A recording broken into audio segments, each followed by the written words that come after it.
Oh, okay, my nook is off, so I have to.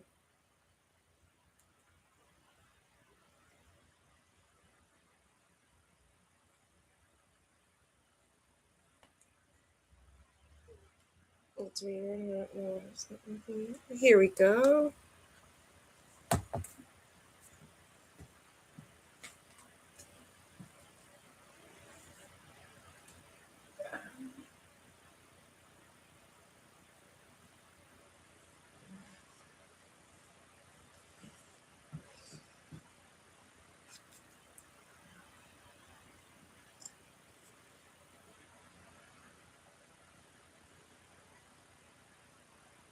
Seven discoveries. Over the next few days, although he continued to show up for lessons in the secret library, Will refused to jump into the book world. He just sat there and stared down at his desk while Glenn bored us with speeches about the history of Stormsay and the feud between our families. When the theoretical part of our training was over, Will would disappear so fast that I didn't even get a chance to ask him how he was. And in the afternoons I couldn't find him anywhere on the island, but something had changed between us since that evening in his cottage. Sometimes when nobody was watching, he looked up from his desk and shot me a glance as if to say we understood each other. I was worried about him, of course, and was everybody else on the island. But I also realized that he needed some time. Will had barricaded himself away in a shell of guilt and self-doubt.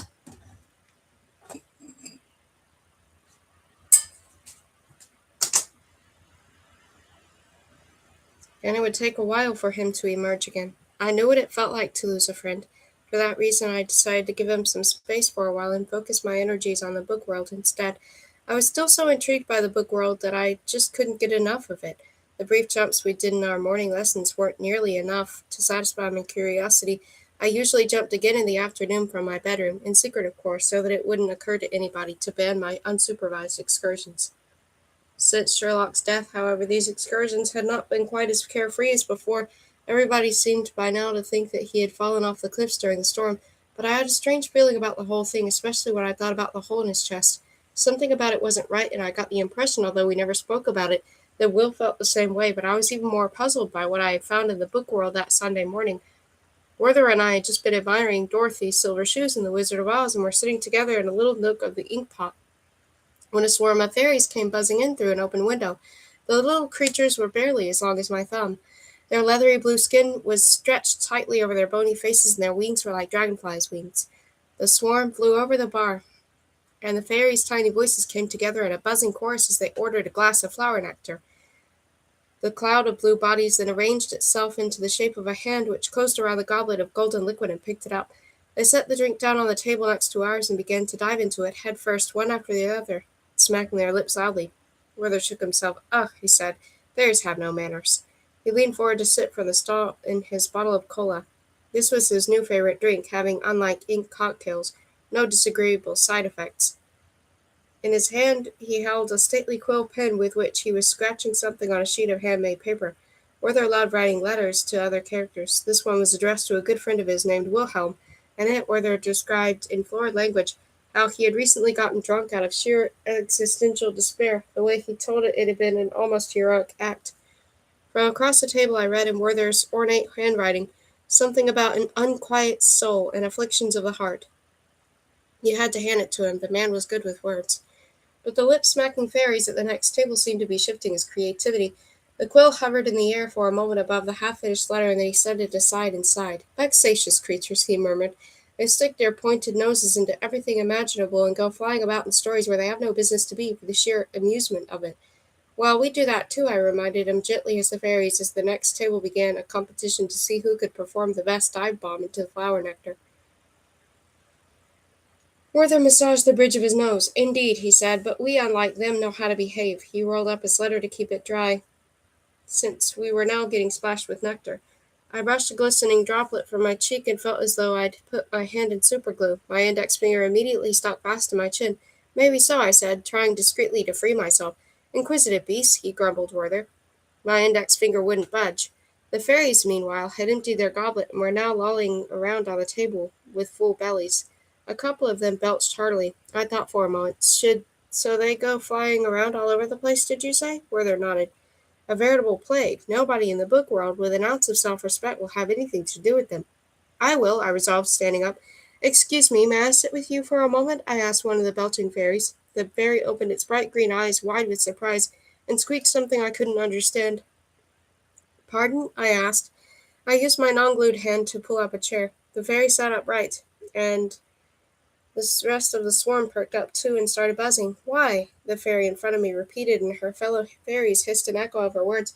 Are you holding your chin? My finger stuck. I tugged at the finger again, to no avail.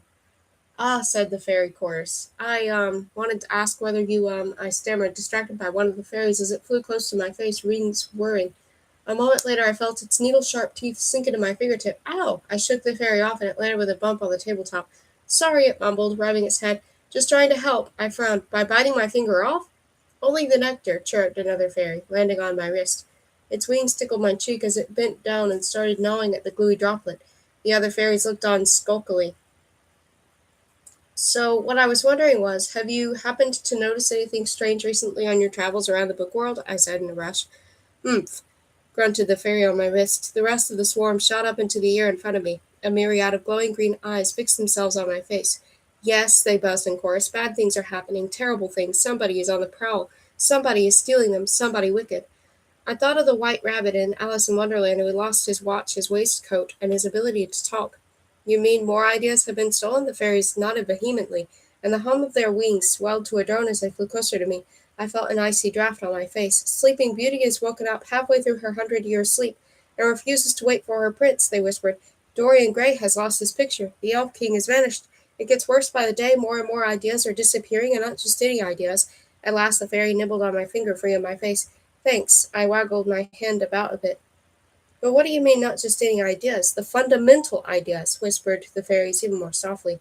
Their words hissed in my ears. Their core ingredients, the author's initial ideas, without which a story simply breaks down. Somebody is sneaking around the book world stealing them. Werther and I sat talking in our nook for a long time after the fairies had left the ink pot. What did the thief want with all these ideas? How was he or she managing to steal them? And who was the thief? And could whoever it was be stopped? But our reflections on the subject went round and round in circles when we couldn't find a satisfactory answer to any of our questions. After a while we gave up. Werther headed back to the plot of his story to commit suicide, and I returned to the outside world, where the weather soon took my mind off the thief. The afternoon had brought blazing sunshine to the island, and the temperature had reached almost summery heights. I spread out a blanket on the grounds of Lick's house and lay down on my back, gazing up at the blue sky above me and marveling at how high and clear it was. My skin drank in every sunbeam, and I was reveling in the warmth on my shoulders and my feet when suddenly I heard footsteps. At first I thought it was one of the sheep wandering over in search of a fresher and juicier grass, but then a mop of dark hair appeared in the cloudless sky. It was followed by Will's face. There were dark shadows under his eyes. Hi, he said uncertainly.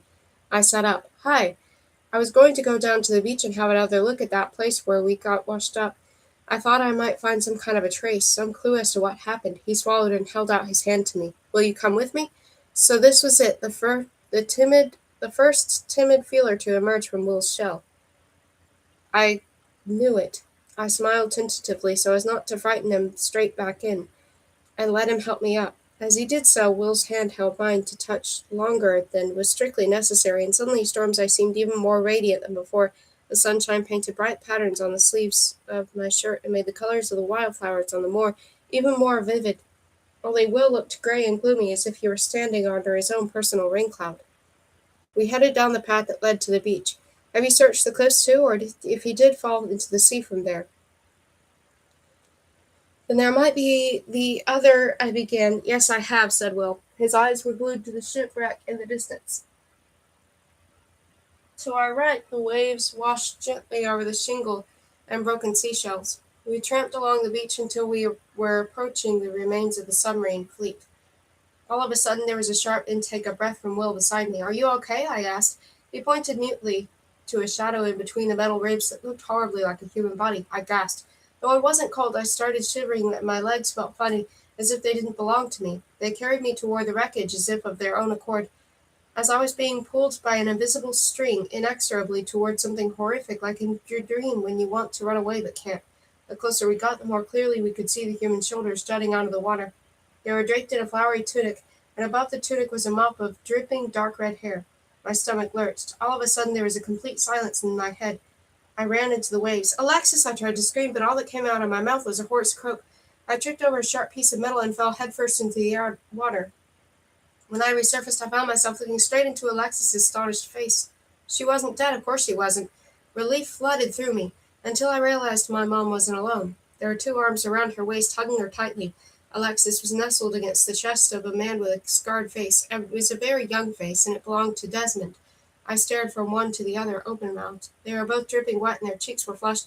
Their clothes clung to their bodies. It looked like they'd come out here into the shallow water to swim and make out. "Hello, Amy," mumbled Alexis, hastily trying to button up her blouse. I made a gurgling noise.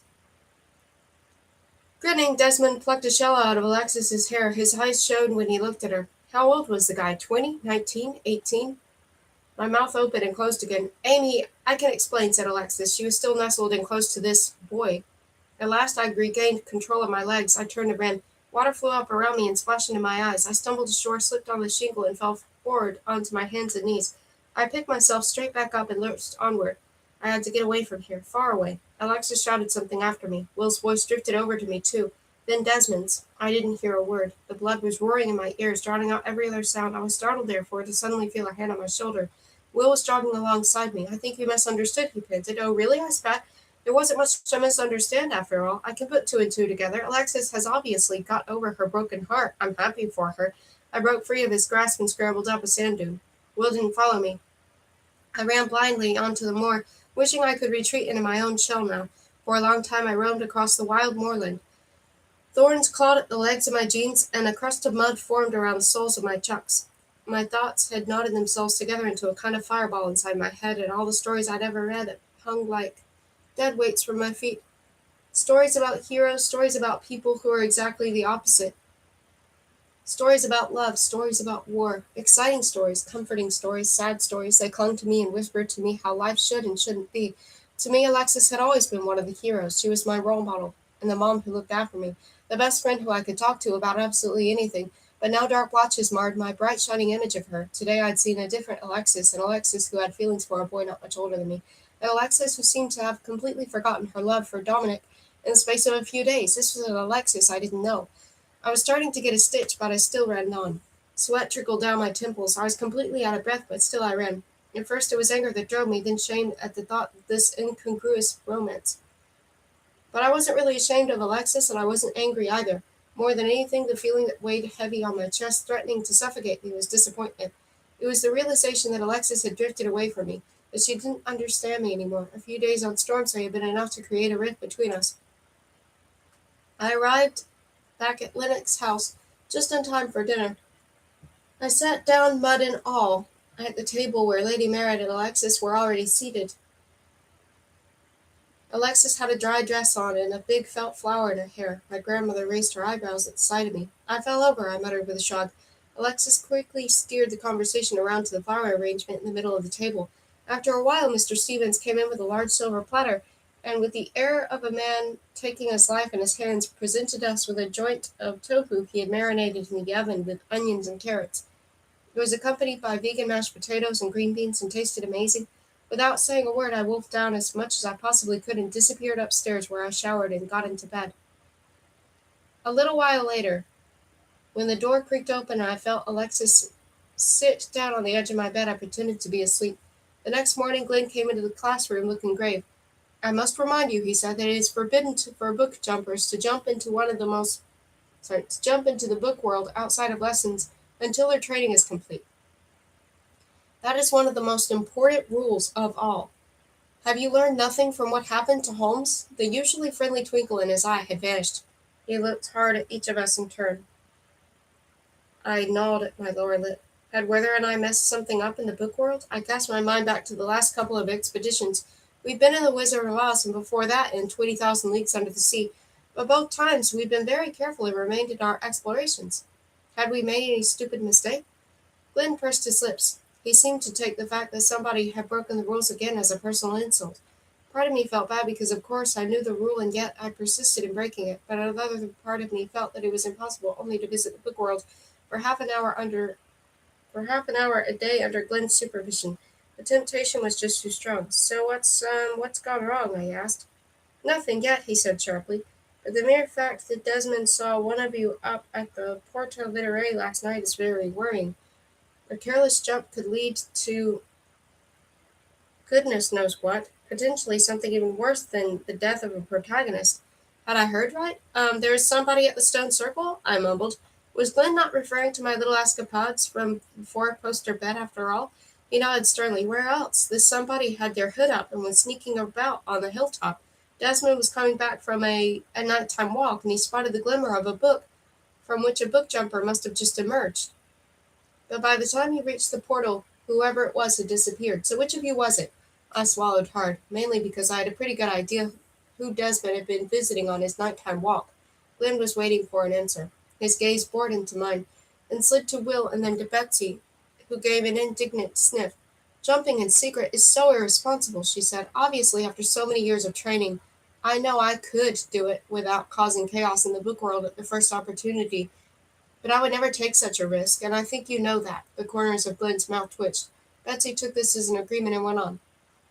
And anyway, it's pretty obvious who it must have been. Given that Will isn't jumping at all anymore, there's only one other person it could have been, someone inexperienced and naive enough to go sneaking into books at night.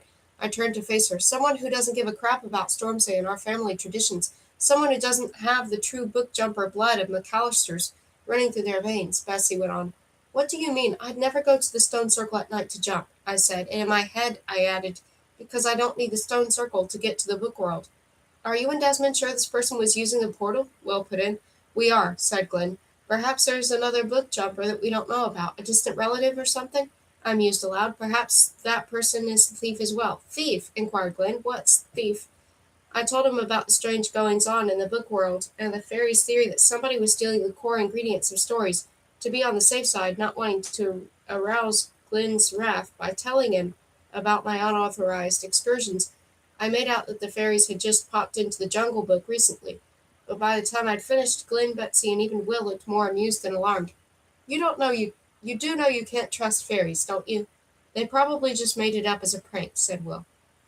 But they saw it with their own eyes. The White Rabbit from Alice in Wonderland can't talk anymore, and it's not as if Alice in Wonderland is full of crazies that like to play tricks on people, Betsy interrupted with an affected little laugh. At any rate, you do not seem to be doing what you were supposed to be doing, which is concentrating on the Jungle Book, Glenn remarked. I cannot condone that. Do you not think you need any training? I looked down at my desk. It's not that, but the book world and what the other characters have to say is so exciting. I think we can all understand that sentiment, but from now on you must do as you are told and focus on the characters from your own story. Do you understand? Glenn looked a little friendlier now. Yes, I said. So it is not even a possibility that there might be other book jumpers out there we just don't know about yet? Glenn shook his head. Who else could there be? This island is tiny. We'd know if somebody new arrived, wouldn't we? An hour later, Glenn issued us detailed instructions for our jumps and sent us off to the portal. But no sooner had we left the classroom than I almost collided with Desmond, who came careening around a corner with a pile of heavy books. He managed to pull up just in time, but the tower of books he was carrying started swaying dangerously, and he had to weave to and fro for a few seconds to steady them. Amy, he exclaimed, could I talk to you for a moment? I looked at his scarred cheeks and the freckles on his nose. His gray eyes shone through the haze of dancing dust motes that filled every corner of these underground passageways. For all intents and purposes, he seemed like a nice guy, but under the present circumstances. I don't see what we could have to talk about, I said, lifting my chin. See, he thinks it was Amy, too, Betsy whispered to Will. The two of them were walking behind me. I left Desmond standing there with his pile of books, his shoulders sagging as he threw a helpless glance at Will, and marched on toward the exit, just as I was wondering whether Betsy was telling the truth about never having jumped in secret when she seemed to think she was by far the best of the three of us. Will dragged me without warning into a gap between two shelves. You go on ahead, he called to Betsy, drawing me deeper into the dusty thicket of the library. He finally came to a stop in a corner between some frayed rolls of parchment and a weird painted globe. Look, Amy, I know this sounds weird, but Desmond is older than he looks, okay? He whispered, suddenly so close to me that the smell of moorlanded soap filled my nostrils. Will spoke quickly, as if that would make what he had to say less implausible. He's not a real person. He's a book character. So are Glenn and Clyde. All three of them have been living here in the library for nearly 300 years. Our clans rescued them from the burning manuscript. They're book characters? I stammered. They seem so real and everything. Will pulled one of the scrolls from the shelf behind me and unrolled it carefully. Where do you think they got these burn scars from? I remembered how sad Glenn had looked when he told me about the fairy tale that had caught fire. So that had been his home. No wonder he found it difficult to talk about. Can't they go back? Will's fingertips glided over the text. No, because their story was destroyed. They're trapped forever in the outside world. Oh, I said, and now I too ran my fingers over the porous parchment. It was weird how valuable a scrap of paper like this with a few symbols on it could be. I didn't think book characters could live in the outside world permanently. They don't normally, but they can, though they never feel properly at home outside the book world because they're different, and I always will be. It always will be. You don't notice it at first glance, but they're stronger than us, for example, and they don't sleep. Every 100 years or so, they have a kind of nap for a few years, and then they're ready to go again. Oh, yeah, and they don't age. Will looked me straight in the eye. His thumb brushed the back of my hand with a shiver ran through me. A lovely shiver. I looked down embarrassed. Desmond only looks young, from the outside. So if your mom does want to be with him, there's no... I let go of the parchment and pushed past Will. That's no excuse, I said. She went behind my back and basically threw herself at the nearest guy she could find, okay? The whole reason we came here was because she got her heart broken. Dominic literally just broke up with her, and she was devastated by it, but now she seems to have completely forgotten about that all of a sudden, and I don't really understand what's going on with her. I couldn't help it. Tears welled up in my eyes. I blinked furiously at the ceiling. That's why you came back to Stormside? Asked Will. I nodded. Alexis was so down about Dominic, and my mouth went dry. I needed to get away from it all, too. Have a change of scene. That's easy to do when you're a book jumper. Will rolled the ancient parchment up again and placed it back on the shelf. He gazed at it a moment longer, then took a deep breath. Don't get me wrong, I think book jumping is a very good way to distract yourself when you're feeling sad, he began, and it sounded as though he'd been planning for days what he was going to say. But do me a favor and be careful. It's easy to underestimate how much damage you can do. I learned that the hard way. I said, I'll be careful. That's what I thought, and now Sherlock's dead. I won't bring any characters to the outside world, don't worry, I reassured him. All I want is to have a look around their stories. I couldn't suppress a grin. To be honest, I've been to a few other stories, as well as the Jungle Book and Oliver Twist. This really is the best thing that's ever happened to me. Will's face remained solemn. And what if you do end up disrupting something, he asked. What if the White Rabbit has lost his voice because of you? So you do believe me? That there's something going on in the book world, that somebody's stealing the ideas. No, I don't, but I do worry that you're not taking your gifts seriously enough. Rubbish, I said. I'm just doing a bit of exploring. I know exactly what I'm doing. You mean sneaking into books at night. He suspected me. I folded my arms. And what if I was? I sniffed. Just because you made a mistake, that doesn't give you the right to judge me. And just because you suddenly think it's wrong doesn't mean we all have to stop jumping. I glared at him. That's what you want, isn't it? You'd prefer it if me and Betsy stayed out of the book world, too. Will shrugged. At least that way we could be sure nobody else would die. Sure, I said, but I'm not going to give up the book world just because you're feeling guilty. It's too amazing. I wouldn't give it up, ever. Will nodded jerkily. I get it, he snapped. Just wait till you do something stupid and destroy a story, then. I won't warn you again. Is that a promise? He turned and stomped off without another word. The dagger's blade was cold as silver, and it was sharp. It seemed to slice through the moonlight that glanced off its surface. The knight reached for the jewel-studded hilt and molded itself to his hand, as if the dagger had been forged especially for him, as if it were part of him, a part of his body, long believed lost, and now returned to him. I thank you, said the knight. His eyes still rested upon the weapon. The princess closed the velvet-lined casket and replaced it on her dainty little dresser. Kill it, she whispered.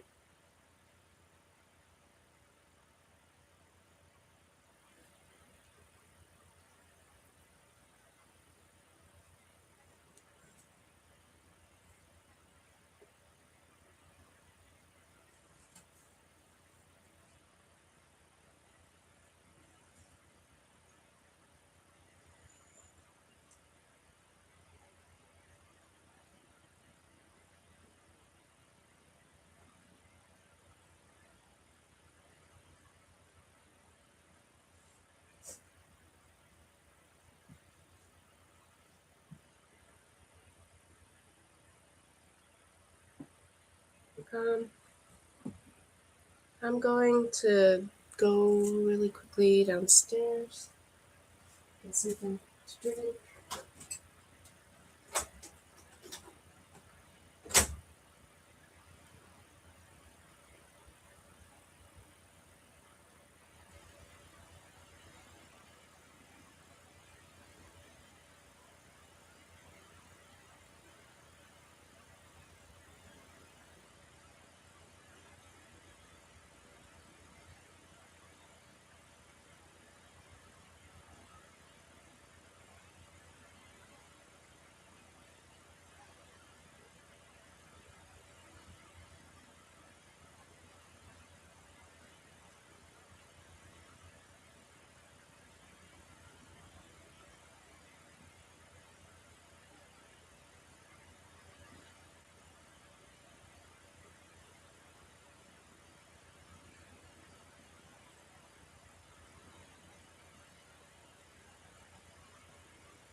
8. A change in the weather. Now how the winds soar and they rush and they whirl, sighed Werther, looking out at the wet fields and the swaying trees and the edge of the wood. Rain came pelting down on us. It was dark and we were standing somewhere in the fictional version of a 19th century British shire. The downpour had left me and Werther soaked to the skin.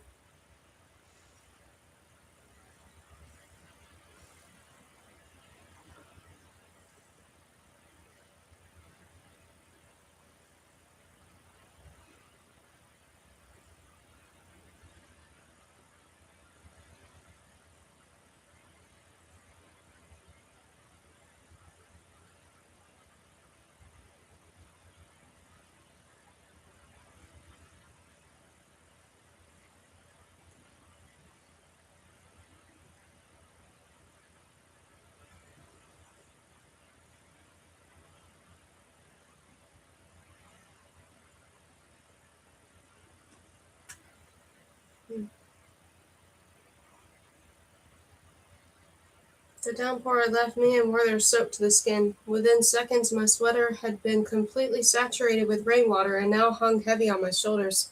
Werther's linen shirt had turned see-through and was sticking to his chest, and his stockings and velvet knee breeches were splattered with mud. We shivered as the water continued to trickle inside our clothes, but I wasn't ready to go up and warm up in another, drier story just yet. I couldn't take my eyes off the dark-haired young woman lying on the doorstep of a small house nearby crying. Her dress was filthy from days of wandering across the country, and her shawl looked just as sodden as my sweater, but none of that seemed to bother her. Her eyes were closed and she was waiting for death. Luckily, however, I knew that she was about to be rescued, because this was Jane Eyre, who had recently fled from Thornfield Hall and her beloved Mr. Rochester after discovering a dark secret from his past. Soon the clergyman, St. John Rivers, would appear, and he and his sisters would take Jane into their home. I was determined to wait and see it happen. Luckily, the rain was finally starting to die down. Such weather always brings to mind the poem Spring Celebration, Werther declared. Is not nature the wonderful after such a downpour? Yes, I said, but more wonderful, in my opinion, was the fact that St. John Rivers had just appeared and taken poor Jane inside the house. Yet again I had to remind myself that this wasn't a dream. I really was inside one of my favorite stories. Do you know it? It is by Klopstock, said Werther, suddenly giving me a strange sideways glance. What? Oh, the poem. I'm afraid not, I murmured. Werther seemed very disappointed by this, so I added hastily, but it sounds nice. Yes? He asked hopefully. Then you love nature just as I do? Of course, I said, nature and literature. Werther smiled and was about to launch into another speech about poetry when something very small and very blue came plummeting out of the sky toward us and landed on Werther's nose. The thief has struck again, piped the fairy. We saw him. He's wearing a cloak and sneaking through the Wizard of Oz. We're on our way, I called. The fairy went zooming off, and we followed her at a run. We arrived a few minutes later at the gray farm where Dorothy had lived with her uncle, her aunt, her dog Toto, and all four of them came running out to meet us in great agitation. He was here, cried Dorothy's uncle, a man with gray hair and a gray face to match. The thief was in our story. He stole the cyclone that's supposed to carry off Dorothy and our house, explained Dorothy's aunt, who looked just as colorless as the farmland around her. Who was it? I asked. How did you do it? How on earth did somebody steal a cyclone? We couldn't tell. All we saw was a shadow, sobbed Dorothy.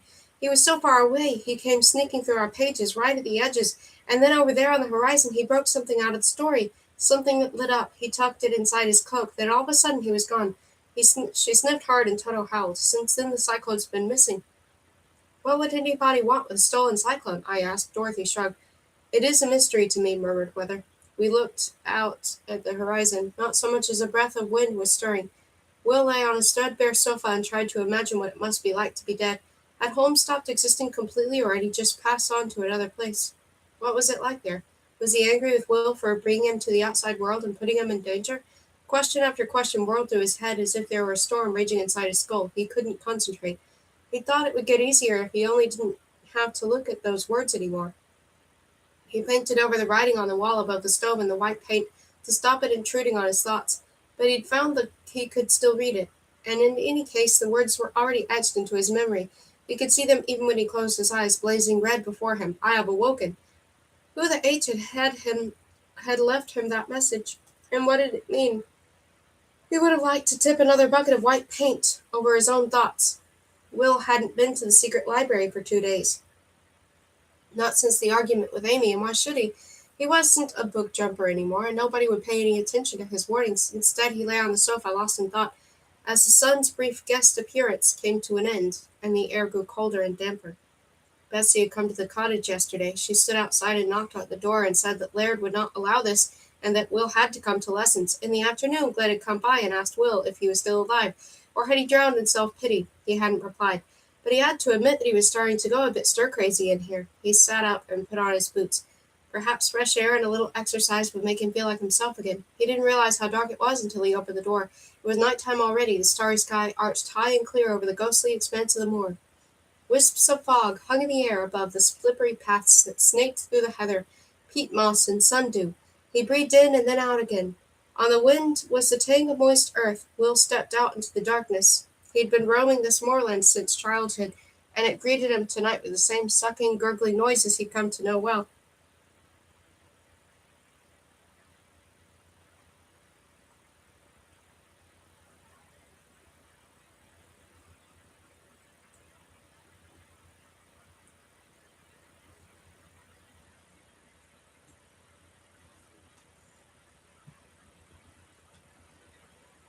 Um,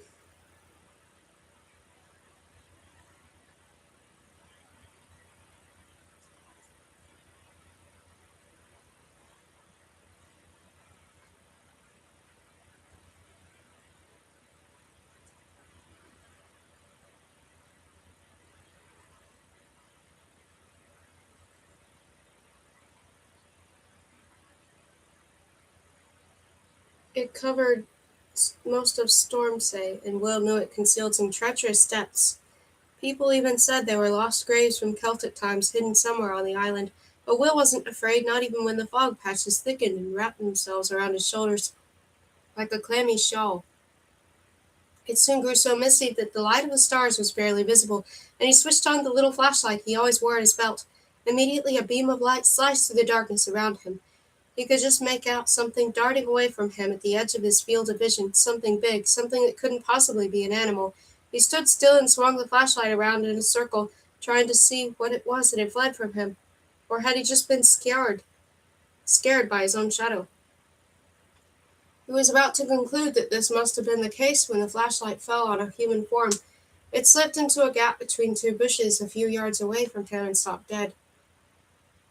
In the fog, Will could distinguish was its outline, but it was definitely a human being. "Who's there?" No answer. "Hello?" The figure hovered motionless in the fog.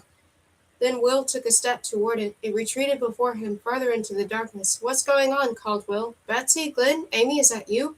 He quickened his pace. There was a rustling laugh, and then all at once the shadow was gone. Will ran to a spot where he'd last seen it. He shone the flashlight over the bushes and berries that grew on this part of the moor. Some of them looked as though they had been trodden flat. Suddenly there was a whisper from behind him. "She knew," breathed a voice, "that he would that he would stop the monster." The words ensnared him, enticed him, echoed strangely in his head. Will felt someone's breath on the back of his neck. He turned around, but there was nobody there. In the pool of flashlight were a few pillows of moss and a sound of rotting vegetation, and nothing more. Whoever had been standing behind him seemed to have vanished in a matter of seconds into thin air. What was going on here? Was someone trying to freak him out? "She knew," said the echo in Will's head, "that he would stop the monster." What kind of bizarre phrase was that? Had he read it somewhere? Ever since I'd found out who Alexis was visiting when she went off on one of her long walks and snuck out of bed at night, evenings at Lydick's house had gotten a whole lot quieter. Having pretended to be asleep the day before, I'd managed to avoid Alexis yesterday by locking myself in the bathroom and spending hours in the bath. By this evening at dinner, Lady Merritt had announced that she all wanted us to have a game of Monopoly after dessert, which was why Alexis and I had been sitting at the table for what felt like an eternity staring down at a brightly colored Monopoly board. It was late past midnight, and I was tired from my trips to Jane Eyre and Wizard of Oz, but my grandmother couldn't even seem to get enough. "Your go, Amy." Lady Mary prompted me from the head of the table. She'd just bought Park Lane and was busy counting a substantial heap of Monopoly money. I rolled the dice and got sent to jail. "Great." Alexis brought a railroad. Lady Merritt was still counting her money. When she'd finally finished, she looked first at Alexis and then at me. Both of us were stone-faced, and she slammed her wad of cash down on the table. Fine, she said. Fine, fine, fine. There doesn't seem to be much point in this. I thought playing a game might take your mind off things, but it seems I was wrong. So what's the matter with the two of you? Nothing, I said, scratching out a little blob of sauce on the tablecloth. Alexis was silent.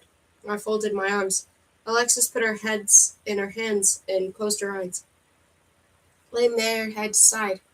You haven't so much as looked at each other for days. Where are we? Nursery school? I laughed out loud. Nursery school is very apt. Alexis looked at me incredulously. Amy, I told you I can explain. Why won't you at least listen to what I've got to say? I pressed my lips together. Would you rather carry on sulking like a 5-year-old? Let's clear this thing up. What is there to clear up? I snorted. You managed to get over Dominic at the speed of light? Great. You've fallen in love again? Great.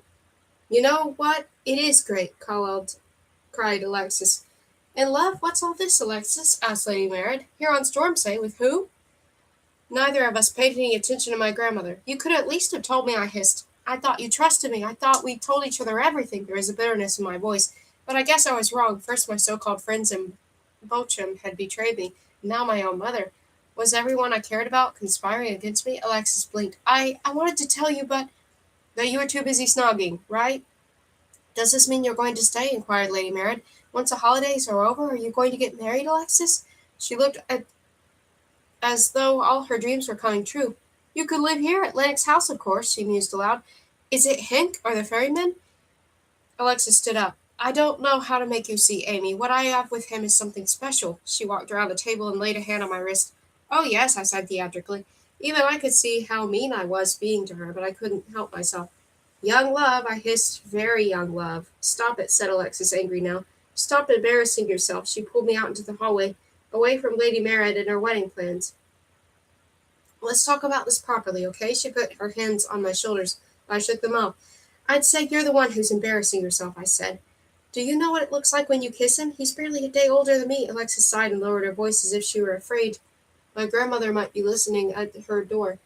He only looks young, Amy. Desmond isn't a real person. He's a book character. Yes, I know. Will already told me, blah, blah, blah. But even if he was 1,000 years old, what about Dominic? I mean, how could you forget him so quickly? Do you ever even remember how upset you were 2 weeks ago?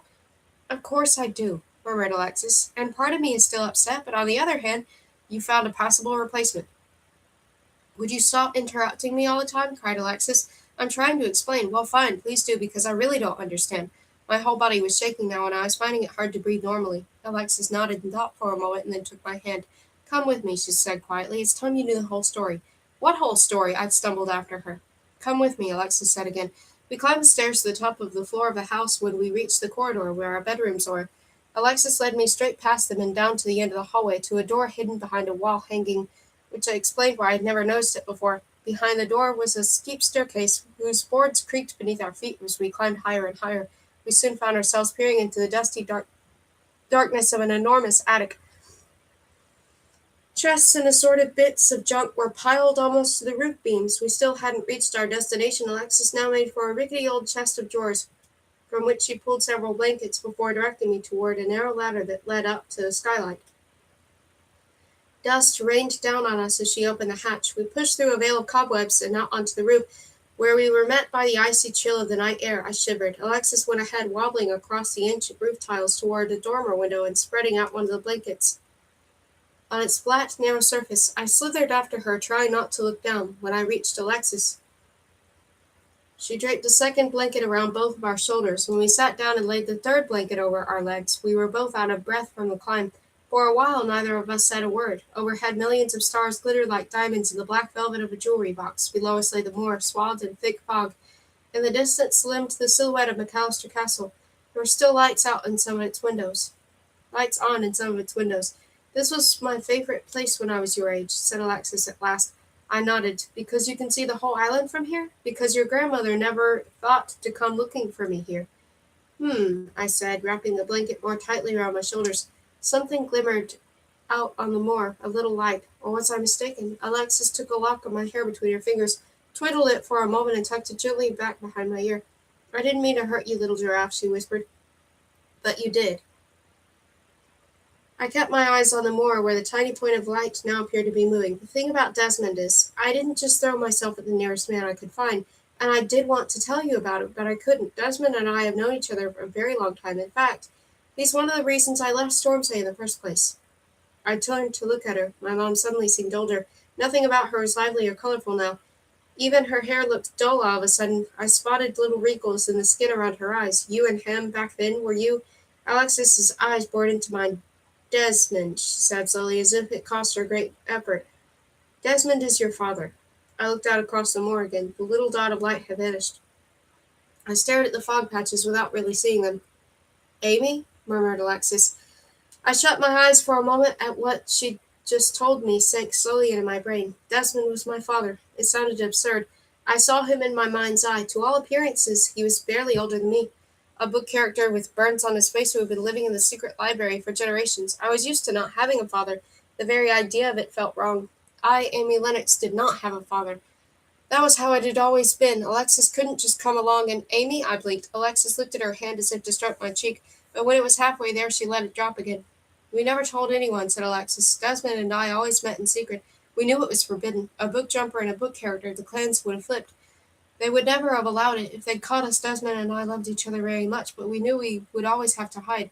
And then there was the fact that Desmond doesn't age. Even at 17, I knew our love couldn't last. We meant the world to each other, but at the same time there was this constant fear, the fear that we'd been found out. And I was afraid I'd get old and Desmond would lose his interest in me. And then when I realized I was pregnant, I stammered, I thought you went away because of something that happened in the book world. Alexis smiled sadly. Yes, that too. My practice book in those days was Anna Karenina, and I found it difficult to watch as Anna's love destroyed her, and she threw herself under the train at the end. Anna and I were friends, she cleared her throat. And that was how I knew I had to do something about my own situation. If I didn't want to end up like her, sooner or later my love for Desmond would have destroyed me too. I was sure of it. I realized I had to go away. I told my family I couldn't bear to carry on jumping anymore. But really you were leaving because you wanted to get away from Desmond? I didn't want to get away from him, but I had to, mainly because I was afraid of how the clans would react to a baby that was, well, it was only half human. Only half human? I felt as though the roof had given away beneath me. My stomach lurched, and a thick fog filled my head. Only half human. Only half human. Alexis was still talking, but all I could hear were those three words. Only half human. I'd always known I was different, but this different? Thought that if I left straight away, everyone would think your father was someone from the mainland. I looked at my hands, turning them this way and that in front of my face. They were human hands. There was no way I could be half fictional, was there? I have to keep it a secret, okay, Amy? Amy? She shook me. I let my hands drop. Out of my mouth came an unintelligible croak. Are you okay? No, I was shivering again. Alexis put her arms around me and drew my face into the crook of her neck. She stroked my back. Of course you're not, she said. This must be a shock for you. I didn't even want to have to tell you about all this. Really, that's why Desmond and I tried to keep it a secret that we were seeing each other again, but I hung heavy in her arms as if turned to stone. I don't think you've inherited all that much literariness from him, you know, Alexis went on. Before your first jump, I was very nervous about how your body would react, about whether you'd even be able to use the portal, about whether you'd be able to get back on your own. But it looks like the only thing you've inherited from Desmond is the fact that you're quite a talented book jumper. And other than that, I can jump from anywhere, I whispered into her hair. I don't need a portal to get to the book world. Alexis's hand on my back stopped moving for a moment. I felt her breath catch in her throat, but she seemed to force herself to carry on breathing normally. That, she began after a while, seems pretty logical, actually. After all, book characters don't need a portal to get from the outside world back into their own stories, and since you don't come from or belong to any specific story, you can probably just jump into any story you choose. I said nothing. I breathed in the scent of her organic shampoo, which reminded me of my childhood, and tried to make sense of the bombshell my mom had just dropped. Eventually, however, Alexis let go of me. It's getting a bit cold, she said. Let's go to bed, shall we? I nodded. As Alexis bundled up the blankets, I looked again for the light on the moor. It had vanished. There was movement, however, on the grounds of Lennox's house. There wasn't that a shadow flitting between the hedges? Something dark, definitely not a stray sheep. It looked as though somebody was creeping along between the flower beds. Somebody with their hood up. I squinted but couldn't make out anything distinct. So I clambered back across the roof after Alexis lowered myself through the skylight and climbed back down the ladder. Alexis put the blankets away in the chest of drawers. We said good night outside her bedroom door, and I muttered something about wanting to get a glass of water from the kitchen and rushed downstairs through the dark corridors of the mansion, across the entrance hall and out, and last into the grounds. The figure had been a little way from the house, somewhere over there by the rose bushes. Gravel crunched under my feet. I tried to move more quietly, intending to creep up on whoever it was, and stubbed my toe in a bird bath. Crap!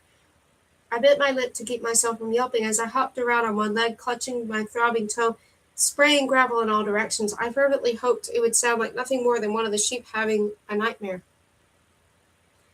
Crouched low, I pressed myself against one of the neatly trimmed hedges and inched along it toward the next turning of the path, but the hedge seemed to go on forever. It felt like an eternity before I finally reached the break in the foliage. I peered around the corner, but there was nobody there. Roses twined, solitary and peaceful, around a metal archway. The lawn beyond glistened with dew. 33, mumbled a voice behind me, so suddenly that it made me jump. When I turned around, I found myself face to face with Brock, still wearing his blue dungarees and muttering numbers to himself. His eyes were trained on the path, and his hair and beard were unkempt and dirty. There was no sign of a hood. "Oh, hello," I said, backing away a little. Are you counting again?" "Yes," he grunted without looking up. "Brock likes counting at night." "Oh, okay, I'll just let you get on with it. The black pebbles," he barked, pointing to a few isolated dark nuggets among the light gray gravel on the path. "Pretty. 34, 35, 36, 37." He carried on walking. "Right then, enjoy," I murmured as I headed back to the house. I was dog-tired when I finally got back to my room and snuggled down under the quilt of my four-poster bed. But sleep was out of the question. My toe hurt and my head was buzzing. Desmond was my father. I was half fictional, and the thief was sneaking around somewhere on Storm's Day under a cover of night. According to my phone, it was already 1:30. I had to be up for lessons in a few hours, but still I reached for the e-reader on my bedside table and scrolled through the library. I wouldn't be able to sleep now anyway, that was for sure. The prospect of spending hours tossing and turning and going over everything in my mind wasn't particularly inviting. What I needed was an escape from reality, a little rest and relaxation in a benevolent world that ruled out thrillers and fantasy adventures and stories for starters. I scrolled on past some sloppy romances. I really was not in the mood for lovers slobbering all over each other. A children's books section looked more promising. I browsed through some fairy tales and children's classics and eventually clicked on Heidi. Yes, just the thing. A trip to an alpine pasture, a carefree afternoon with Heidi and Peter. That sounded like the perfect distraction. I selected a sunny, cheerful scene and laid the e-reader over my face. A moment later, I landed in a brightly blooming mountain pasture. A little girl was running toward me barefoot with an armful of flowers. She was laughing. The knight mounted his horse. Tucked inside his boot was the princess's dagger, and his saddlebags held provender, a map, and a thick, strong rope. Thus accoutred, he rode out into the kingdom. The princess waved farewell to him from the highest battlements of her castle. She knew that he would stop the monster. He would do as she had bidden him.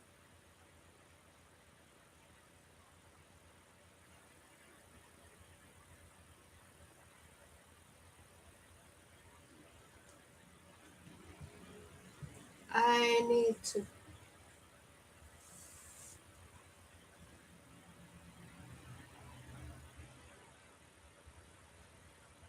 Where was it? Where was I? Okay. I need to go get one of the cats. There's one still up there.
Okay, I'm back.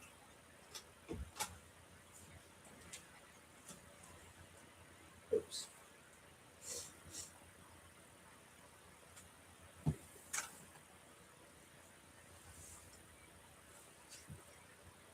9. The chase. It felt as though I'd barely had time to blink and already it was morning. The ringing of the alarm clock on my phone jolted me from sleep after what?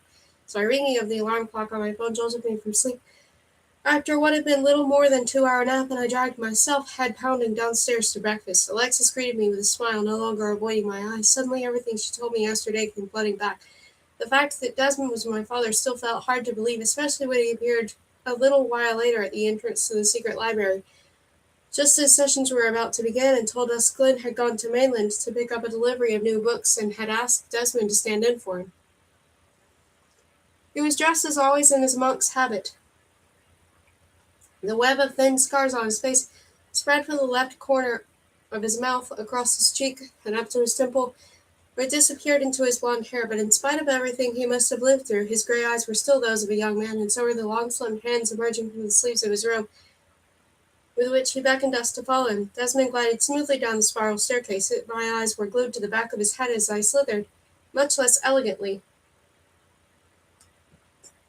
down the steps. My neck ached as if every shelf in the library had collapsed on top of me. My eyes were swollen from lack of sleep. I was limping a bit, too, behind me. Betsy and Will had unexpectedly turned up to lessons this morning, were muttering something about the laird, who had apparently flown into a rage only the day before, and made all sorts of wild threats to Will because he wasn't jumping anymore. I was longing to flop down on my chair, lay my head on the desk, and have a little snooze, but Desmond wasn't taking us to the classroom. Instead, he led us deeper inside the library than I'd ever been before. He grabbed a cast-iron lantern, lit it, and strode on down ever dustier aisles of shelves, as if he'd been this way 100 times before. He probably had, I reflected, over the course of many, many decades, perhaps even centuries. The shelves around us were so crammed with increasingly moldy books that they had started to sag. There was a smell of very old paper, and our route took us continually downhill. The library seemed to be carving its way deeper and deeper into the bedrock of the island. At the same time, it grew steadily darker all around us, and the passageways lit only by the odd lamp here and there. Eventually, the lamps stopped altogether. The yellow light of Desmond's lantern danced ahead of us and threw shadow patterns on the rows of books and scrolls as we passed. We entered a circular room, somewhere deep beneath the island. It had walls of roughly hewn rock, and was completely empty apart from a clawfoot table in the middle. "This is the end of the secret library," Desmond explained. "There are no more books here, apart from this one." He pointed to the table. We moved closer now, and I saw that there was a pane of glass built into the carved wooden tabletop, and that beneath the glass lay a few scraps of charred paper. I read the words "monster" and "night" written on one of the larger fragments. Was the phrase, "I choose you," said the princess. "Kneel." "This is all that remains of the manuscript," said Desmond. "It is all that your ancestors were able to rescue from the flames. Just these scraps of paper and us." His hands trembled on the glass. He looked me straight in the eye, and a look of pain that was much older than his outward appearance flickered across his face. "Glenn, Clyde, and I, we can never go back. We have been living on the outside world ever since, getting by as best we can on Stormside. Please don't condemn me," his eyes seemed to say. I nodded almost imperceptibly. Since my conversation with Alexis, I no longer blamed either of them for having fallen in love. When people live so close together on such a tiny island, they are going to fall in love sometimes, like it or not. The whole thing was still weird, obviously. Finding out that Desmond was my father had been a shock, but I would get used to it in time. "I didn't know there was so much of it left," said Betsy, leaning over the pane of glass with evident interest. "It's a shame none of it seems to be connected. Have you tried to fit the pieces together?" "We have tried everything, believe me, but it is difficult," said Desmond. "Too many memories." Will, too, seemed fascinated by the remnants of the manuscript. He pored over the scraps of paper, dotted with burn holes and soot marks. "He would stop the monster," he murmured under his breath. I, on the other hand, was still staring at Desmond. He was studiously avoiding looking at the manuscript. "Who," I began at last, gnawing at my bottom lip. I hardly dared ask the question, but I felt that I had to know, if I was to understand who and what my father was. "Glenn said the manuscript was a fairy tale," I whispered at last, too quietly for Betsy and Will to hear. "Who were you in the story? What was it about?" Desmond lowered his eyes. "I was a knight," he said, "and the story was about the pursuit of a terrible monster. Then he handed me the lantern. "You three go back. Glenn wants you to spend some time in your practice books today." "But don't you need light for the way back?" I asked. The lantern was heavier than I'd expected. "No, I know the way." He looked as if he wanted to be alone for a while in the darkness, alone with his memories. We left him. Half an hour later, Betsy jumped from the stone circle into her book of fairy tales, and I jumped into the jungle, while Will sat on one of the boulders watching us. He was still refusing to return to the book world. I landed as usual among the roots of the giant jungle tree. By now I'd mastered the art of landing without falling over. As soon as the greenery in the forest unfolded around me, I picked my way out of the tangle of tree roots and went over to join Werther and Shere Khan the tiger, who were discussing the strange thefts and debating whether or not the fairies could be trusted. "Hello," I greeted them. "Ah, how wonderful, there you are," Werther beamed at me. The tiger gave me a nod. "So, any news?" I asked. "Dracula's on the warpath. Says somebody's raided his treasure chamber," grumbled Shere Khan. "Perhaps we should go there first, then, and have a scout around," I said to Werther, but he immediately turned a shade paler and shook his head. "If the fellow really has been robbed, it might be best to give his story a wide berth," Shere Khan chipped in. "He can be rather irascible at times, and when he gets like that, he'll bite you as soon as look at you. And besides, I already had an alternative plan," added Werther, straightening his ponytail, which had gotten tangled up in a creeper. "If you will permit me, Miss Amy, I should like to show you a flower." "A flower? It's a very special flower, the only one of its kind in all the universe. It is beautiful, just like you. If there really is a criminal going around and destroying stories, I would have thought this was the best time to be looking at ridiculous flowers," Shere Khan cut in. Werther pursed his lips offended. "Botanical study is not ridiculous," he said. "Don't you agree, Miss Amy? Do you not wish to see this extraordinary flower?" He gazed hopefully at me. "It really is wonderfully, wonderfully pretty." "Well," I began hesitantly, "where is it? Is it far from here?" "Not at all. A stone's throw, so to speak." The tiger sighed. "At least wait for me to finish my next scene, then I'll come with you. Who knows what the thief is up to? You need somebody to protect you, book jumper." Mother squared his shoulders beneath his embroidered frock coat. "I am perfectly capable of protecting a young lady under my— Wait for me," repeated Shere Khan, and slunk off through the undergrowth. Werther was evidently affronted and barely said a word as the three of us set out a little while later along the roads of the book world. Lips still pursed, he led us along a series of winding paths to another crossroads. This one has a signpost at its center, and we followed the sign for the little prince. Soon afterward, the road petered out in the middle of a sand dune. It was suddenly so stiflingly hot that I took off my sweater and tied it around my waist. In a t-shirt, I padded out across the fine golden yellow Sahara sand that stretched out in billowing waves to the horizon. The air shimmered above the smooth hills, and it was a while before we could make out what the dark blob in the middle of the desert actually was. It turned out to be an airplane with somebody sitting in the sand beside it. "It doesn't look to me as though there are many flowers around here," grumbled Shere Khan. "Ah, just you wait," said Werther, striding on ahead with his head held high. I followed them, trying to think what I knew about the story we were in. I'd heard of the Little Prince, of course. When I was at primary school, there had been a poster on the wall showing a boy perched on the surface of a tiny planet. But as for the plot, I seem to recall something about a fox asking to be tamed. What else?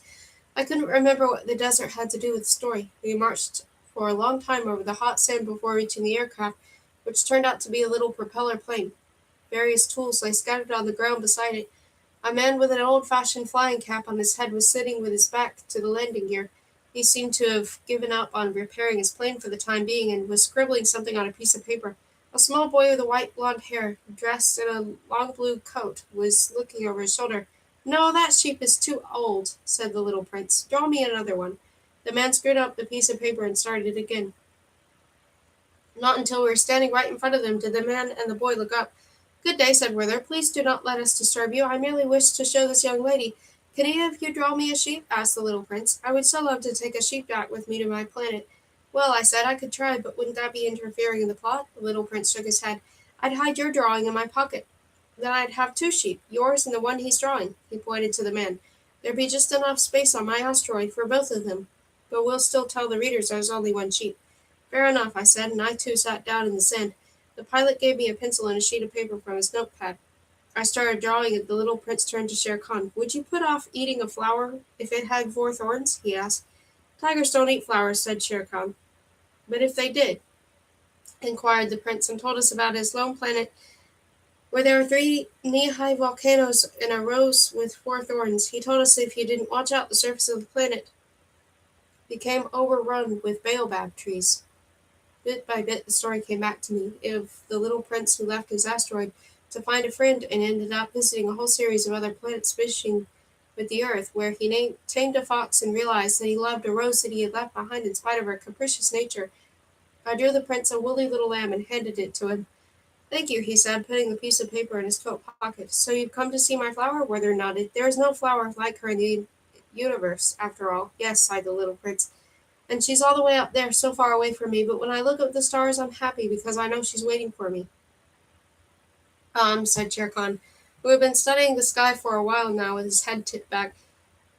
What did you say the thief was doing, Werther? Stealing the core ingredients? We looked up. At the same moment, the little prince began to sob loudly. No, he cried, not my flower! And the sky was a whole little row of little planets. And on one of the asteroids, where I could also make out the silhouettes of three knee-high volcanoes, a shadow was plucking the most beautiful rose I had ever seen. The little prince screamed when the stem finally broke. The rose glowed brightly for a moment and then disappeared. The prince threw himself down on the sand and beat it with his fists. Werther and I exchanged a glance and set off at a run. Shere Khan overtook us in huge bounds. He struck out his paw with it at an insignificant-looking stone lying in the sand, and the desert snapped shut on top of us. We flicked through the pages of the story as fast as we could until we found ourselves out in space. By the time we reached the little prince's asteroid, the thief was gone. Where the rose once stood, all that remained were the first few shoots of a baobab tree poking up out of the ground. There was something moving, however, on one of the neighboring planets, which was very small and inhabited by a king in a voluminous ermine robe. Ah, subject! What a pleasant surprise! Cried the king. We skipped hastily forward a few pages, jumping from planet to planet. We mustn't let him escape, panted Werther. Beads of sweat stood out on his pale forehead. The tiger growled in agreement. I've a good mind to rip somebody to shreds, he bared his teeth. But the thief was fast. We followed his shadow past a lonely lamplighter, a garden full of roses, and a fox who begged us to tame him. But we couldn't catch up with the thief, so deftly did he skip back and forth between the pages. At last we came to the end of the story and found ourselves on a road that stretched across a tract of English countryside. We saw the shadow go scurrying off into the distance. Shere Khan was about to set off in pursuit when Werther came to a halt and stood bent double with his hands on his knees, huffing and puffing. I was out of breath, too. We must go on, urged the tiger. He closed his yellow cat's eyes for a moment and sighed. Climb onto my back.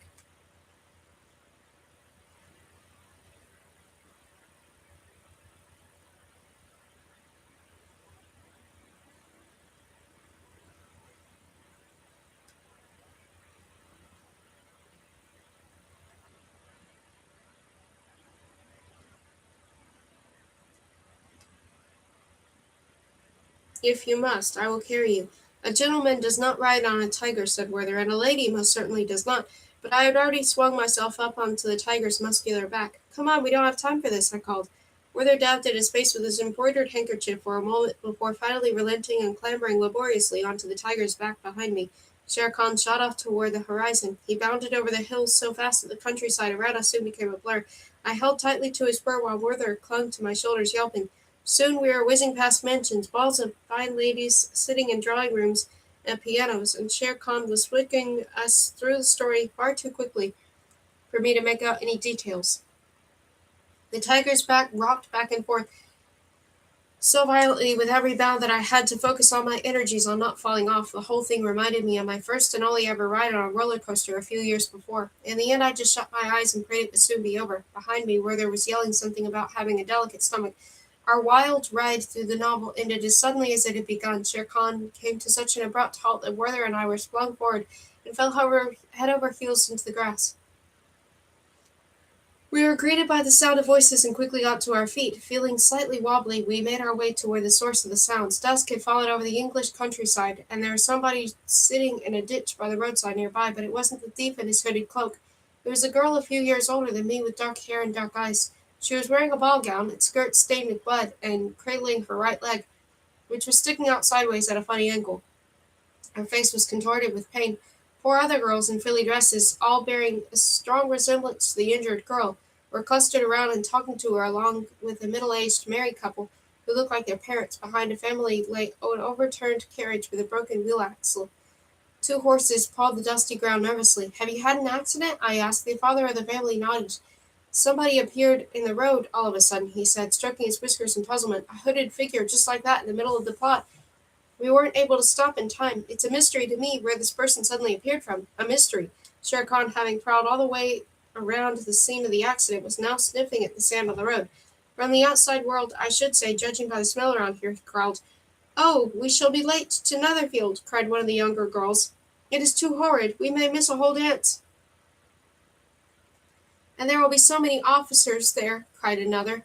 I approached the injured girl. Lizzie? I asked, for I had realized now which story we'd stumbled into. I'd read Pride and Prejudice so often that I was almost ashamed not to have recognized the family earlier. The girl nodded. Elizabeth Bennet, she introduced herself and added, turning to her sisters, I believe we will have to miss the ball entirely. I am afraid I have broken my leg. Now, Miss Bennet, the girl's mother, chimed in too. We cannot miss the ball, she cried. Your sister Jane must dance with Mr. Bingley. They are as good as engaged. It does not matter, mamma, said Jane, the eldest of the 5 daughters. What are you thinking of, child? Do you not want to be mistress of Netherfield Hall? Do you want your sisters reduced to poverty when your father dies? Come, Lucy, try to stand at least. You may be able to dance after all. Make haste, child. My dear, Mr. Bennet said with a sigh. Lizzie is hurt. We need a doctor, not a dance. He led his wife gently over to the upturned carriage. The coachman must have reached the village by now. Sit down here while we wait. Oh, groaned Miss Bennet, burying her head in her arms. My poor nerves. We must try to break her leg today of all days. Sorry, why must she break her leg today of all days? Indeed, that was most tactless of Lizzie, said Mr. Bennet. How could she be so selfish as to injure herself and compromise all your matchmaking schemes? Oh, wailed Miss Bennet again. The sisters were whispering together. Might we be of service to you? Further asked Lizzie meanwhile. We happen to have a tiger with us, and he makes an excellent mount. We should be delighted to lend him. Shere Khan let out a hiss that clearly indicated he considered it beneath his dignity to be described as a mount. No, thank you, we will manage. The doctor will be here soon, said Lizzie quickly. I will probably have to forego balls for a while, but I do not mind that. I did not care to dance with that conceited Mr. Darcy anyway. Lizzie, cried Miss Bennet. I returned to the tiger. Someone from the outside world, you say? I felt a knot of rage form in my stomach. Now even Pride and Prejudice, one of my favorite books in the world, was coming apart at the seams. I had to find out who was responsible. Shere Khan nodded his massive predator's head. The scent is weak and not entirely clear, but unless I am very much mistaken, it smells rather like your island, Amy. When I got back to the stone circle, I realized it was already 5 o'clock in the afternoon. There was no sign of Betsy. She'd probably gone home long ago, but Will was still there. I glimpsed his tall, thin figure as the shadow of one of the stone arches where he lay sleeping in the grass. My stomach was rumbling. I hurriedly stuffed the red leather-bound copy of the Jungle Book into my bag. I was about to walk past Will and down the hill when something held me back. Perhaps it was a smile on his face. I'd only seen him looking serious and sad recently, and it was amazing how different he looked when the corners of his mouth quirked just a few millimeters upward. A dimple formed in his cheek. What was he dreaming about? Will's tousled hair was sticking up all over the place. His eyelashes formed 2 dark half-moons on his pale skin, and his cheekbones seemed to have grown even more angular over the past few days, only his lips looked soft and relaxed, and gave his face a friendly sort of, I must have been over him, because my bag suddenly slipped off my shoulder and landed with a bump on Will's chest. He opened his eyes. Hi, I said, snatching up my bag again. Sorry, I dropped it. Will blinked at me, too drowsy to understand what had jolted him out of the pleasant dream he'd been having. What time is it? He mumbled. And now I have to charge the Nook. It says battery is dead.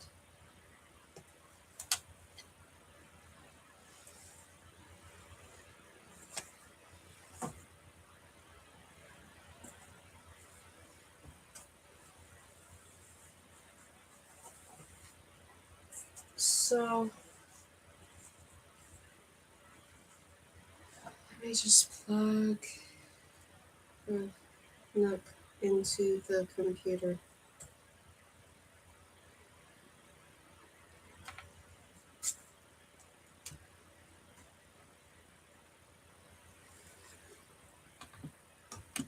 Okay.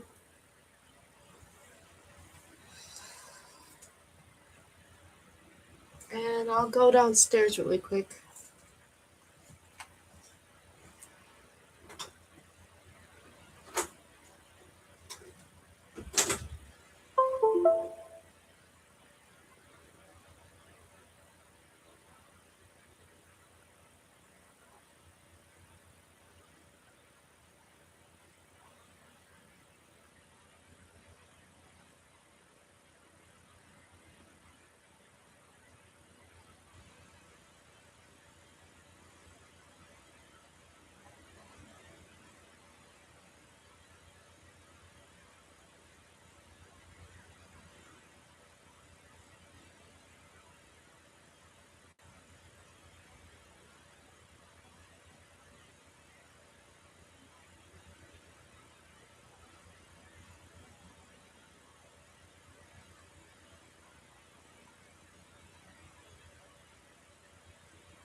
Okay.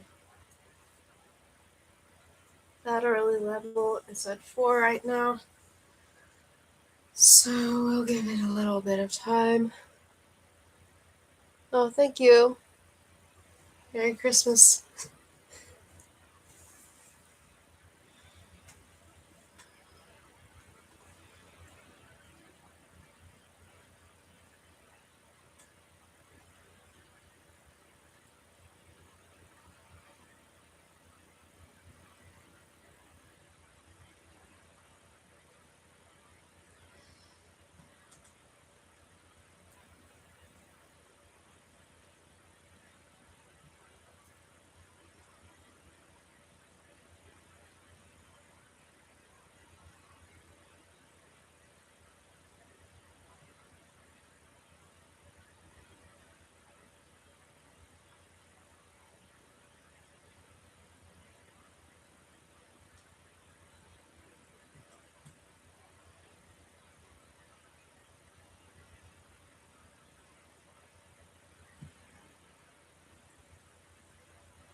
I think I'm going to blow my nose.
might be able to go back to reading. Let's see. Battery level is 10.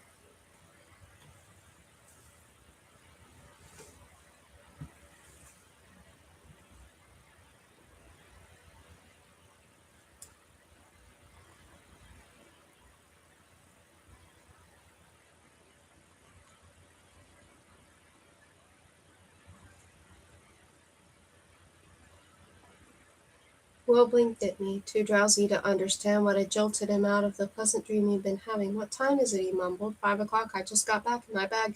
Will sat up. "5 o'clock? Man, I really could have done with a few more hours' sleep last night." "Tell me about it," I said, yawning. "It's a wonder I've been able to stay awake this long."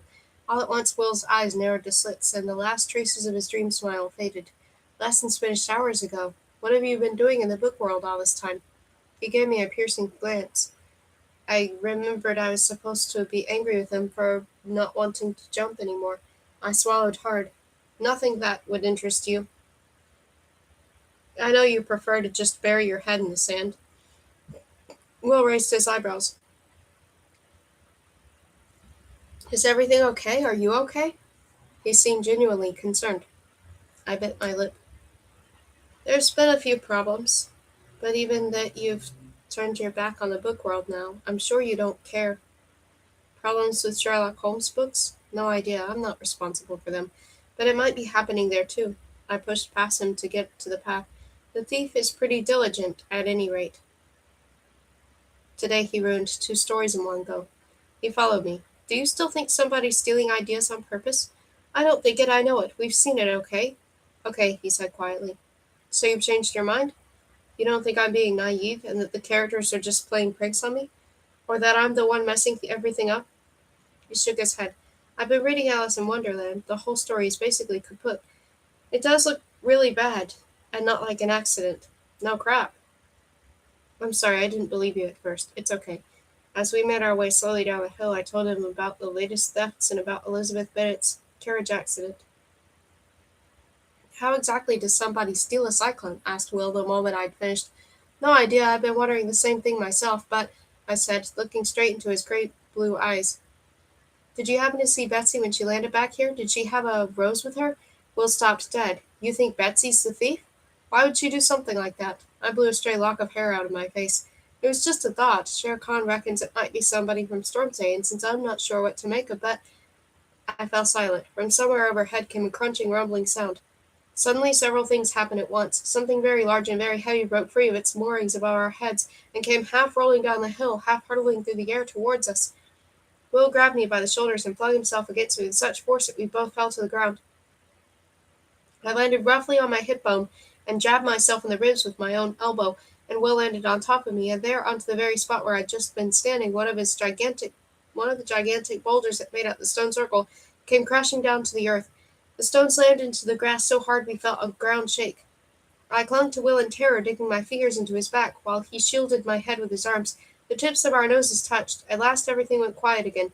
We looked at each other for a moment, and then Will rolled off of me, stood up, and offered me his hand. I let him help me up. "What was that?" I asked once I'd got to my feet. My knees felt like jelly, and I was pretty sure it wasn't just the shock. Will pointed up to the brow of the hill where one of the stone gateways was now, unmistakably missing its horizontal stone lintel. How many hundreds of years had those things been up there standing? I massaged my rib cage. "Something like that doesn't just fall apart by itself, does it?" I muttered.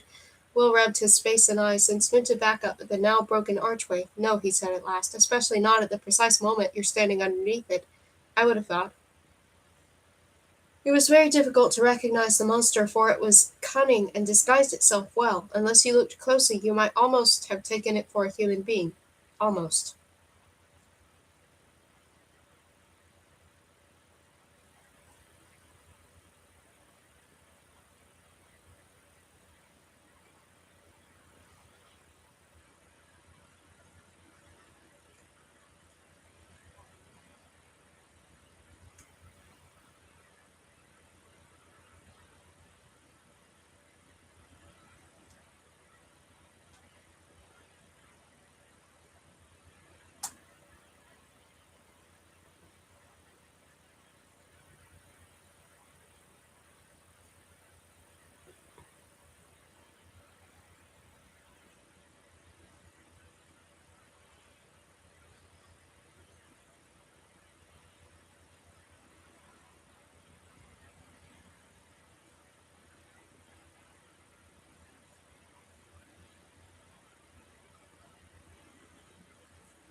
We have about 9 chapters left.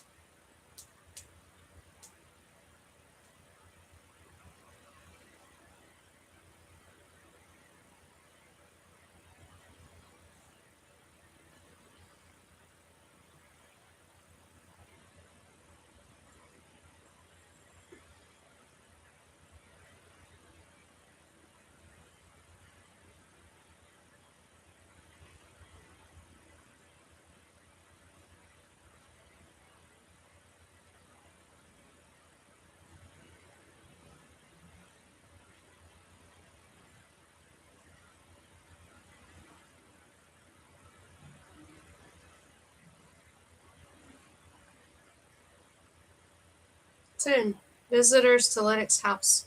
Over the next few days, Sherkan, Werther, and I trawled the book world for clues as to the identity of the thief. After the incident in the Stone Circle, Will finally believed my theory that there was somebody with evil intentions causing havoc in the book world, and he asked for regular updates on our progress, but he still wasn't trying to jump again himself. No matter how much I urged him, and unfortunately none of the fictional characters we questioned had seen the thief's face or indeed anything other than the hooded cloak. We were still groping in the dark. More ideas were stolen, and we didn't manage to catch so much as a glimpse of the hooded figure.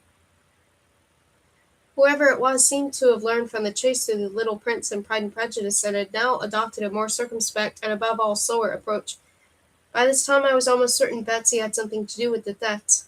I had been watching her closely during lessons, and I had seen how nervously she glanced at us one break time when the subject of Dracula's stolen gold had come up. At the first mention of the vampire, who was still incandescent with rage, Betsy had been so startled that she accidentally poked herself in the eye, and a sloppily mascaraed eye at that, with the rubber on the end of her pencil. To me that was clear indication of her guilt, but Will assured me time and time again that Betsy saw the protection of the book world as her sole purpose in life, and that he really couldn't imagine her ever doing anything to harm literature. So as July gave way to August, we still didn't have any new information, and one day a great commotion broke out at Lennox House. It turned out that the anniversary of the clan's truce was just around the corner, and that this year it fell to the family to organize the celebrations. All of a sudden I noticed that Mr. Stevens was never to be found without a mop or some other cleaning utensil in his hand, and that the house sparkled or shone more brightly with every passing day. One afternoon I saw him perched on a ladder, his smart suit twinned with yellow rubber gloves, polishing each individual curlicue of the chandelier in the entrance hall. And Alexis squealed like a stuffed pig when she staggered into the bathroom early one morning to find Mr. Stevens in our bathtub, whistling merrily as he descaled the showerhead, as if the guests were ever going to set foot in our little attic bathroom. But Mr. Stevens, who seemed to harbor a secret passion for cleaning, scrubbed and polished everything in his path, and my grandmother left him to it. She was really very glad, she said, that our butler showed such enthusiasm for such disagreeable tasks. The family had to forego the luxury of employing a cleaner years ago. Lady Marad herself, meanwhile, wrote endless shopping lists and mused aloud about table decorations and menus and the intolerable tastes of the intolerable laird, and generally became increasingly grouchy. One evening she inquired crossly of Alexis whether we'd brought any suitable clothes with us. We were barely presentable, apparently, in our usual attire.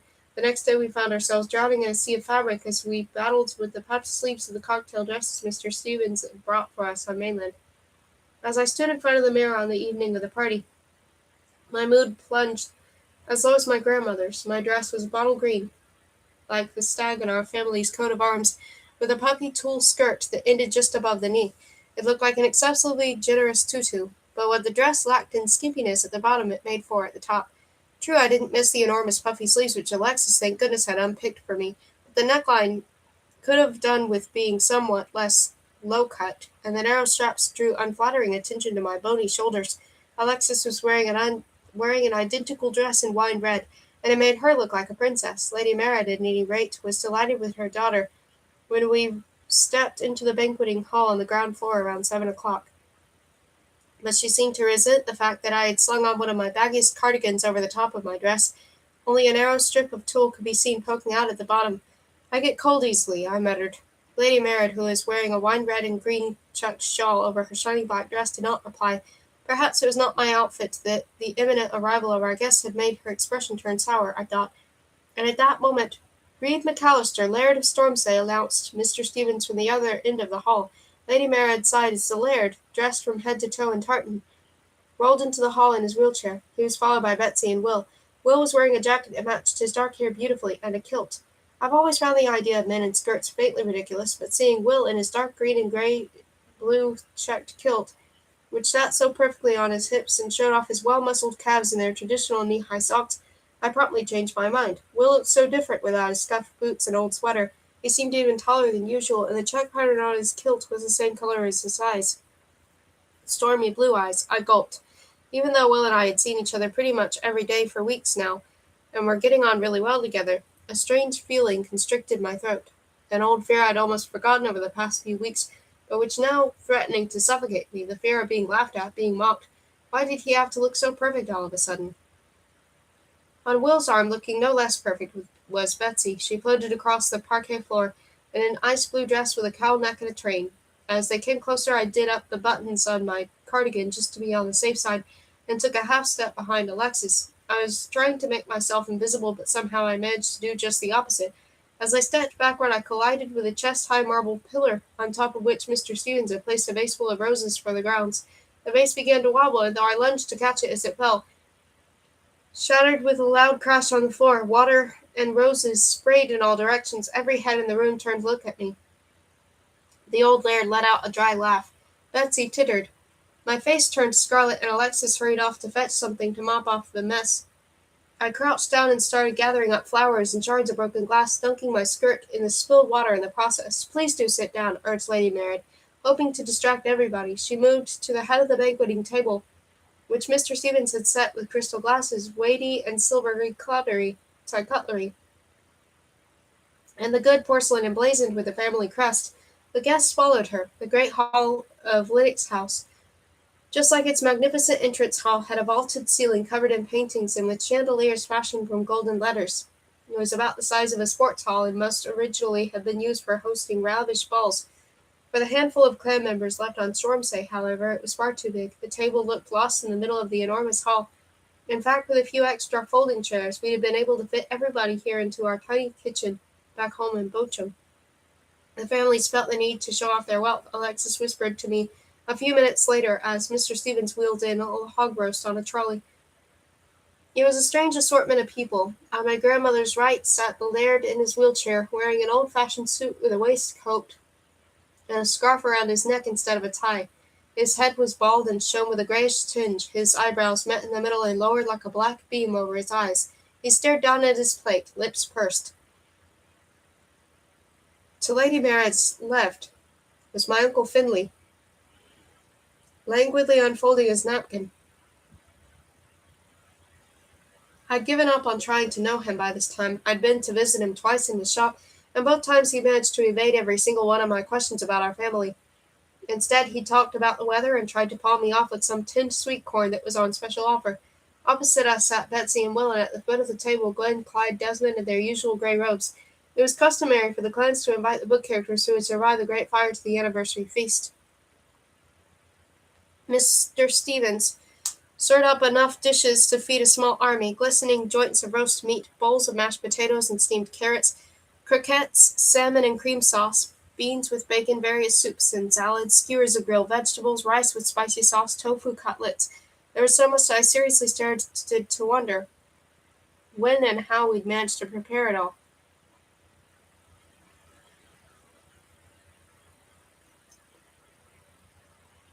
We watched in near silence as the table filled up. Despite the posh clothes and the mountains of food, most of the guests were in a distinctly unfestive mood. Wasn't it a bit ridiculous, after all, for two families who had hated each other for generations to insist on a gathering like this? At last, once all the dishes had been served up, and there was not so much as an egg cup's worth of space left on the pristine tablecloth, Lady Mare had cleared her throat. "Welcome, dear guests," she began, forcing a smile. "Welcome to the celebration of the 293rd anniversary of our truce. Let us raise our glasses to the end of our feud, and to eternal friendship between the honorable clans of Lennox and McAllister. May both families always strive as one to protect the things we hold dear, the island of Stormsay and the world of literature that has been entrusted to our care." "Hear, hear," growled the laird. Everyone raised their crystal glasses and drank. "And now all that remains is for me to wish you bon appetit," said Lady Merrid. The food was delicious. Unlike Betsy, who nibbled daintily on a few microscopic morsels, I chomped my way through as many dishes as I possibly could in quick succession, but the mood didn't lighten as much as the evening went on. The laird and the lady made a little stilted small talk. Desmond sprayed half the table with sauce after accidentally sticking his elbow in the bowl because he couldn't take his eyes off Alexis. Betsy eyed me and my still damp garments with disdain. Glenn and Clyde discussed the fact that some unknown person had apparently been helping themselves to Finley's food stocks. The evening finally hit rock bottom when we were eating dessert. It all started with a perfectly innocuous question from Will as he turned to Alexis over a vat of tiramisu. "So have you settled in well?" he asked, breaking the uncomfortable silence that had descended on the room between the main course and the cheese board. Alexis nodded. Her eyes darted almost imperceptibly to Desmond. "Yes, thank you. We feel almost at home." "Probably because this is your home," said Lady Merritt, spooning lemon cream into a little glass bowl. Said Alexis, and I thought that was the end of it, but after a moment she put down her spoon and added with a look of determination, "For another 2 weeks, at least." Desmond knocked over his glass. "I beg your pardon?" exclaimed Lady Merritt. "Well, you know we're just visiting. Amy's summer holidays are nearly over, and we have to go back to Germany soon." I shot a sideways glance at Alexis. She looked almost relieved about what she just said. Did she really want to leave the island? Leave Desmond? "But," I stammered, "the longer we'd spent here, the more difficult it had become to imagine ever having to leave." And I'd assumed Alexis felt the same way, but it seemed I'd been wrong. "That was always the plan." Alexis lowered her eyelids. "You have to go back to school." "She can do that here," said my grandmother. "The book world needs her." The laird snorted. "The book world would be a great deal safer without her." He crumpled the corner of the tablecloth in his hands. "Betsy tells me they're staying in the margin, that Amy goes roaming around the book world as if it were a playground. They even say she's been keeping young Werther from his story, and Amy knows she has to stay inside the Jungle Book," said Glenn. I sank lower in my chair. "But she doesn't stay there." Betsy jabbed a finger in my direction. "Everything's a joke to her. She goes around wreaking havoc in stories, and she doesn't even care.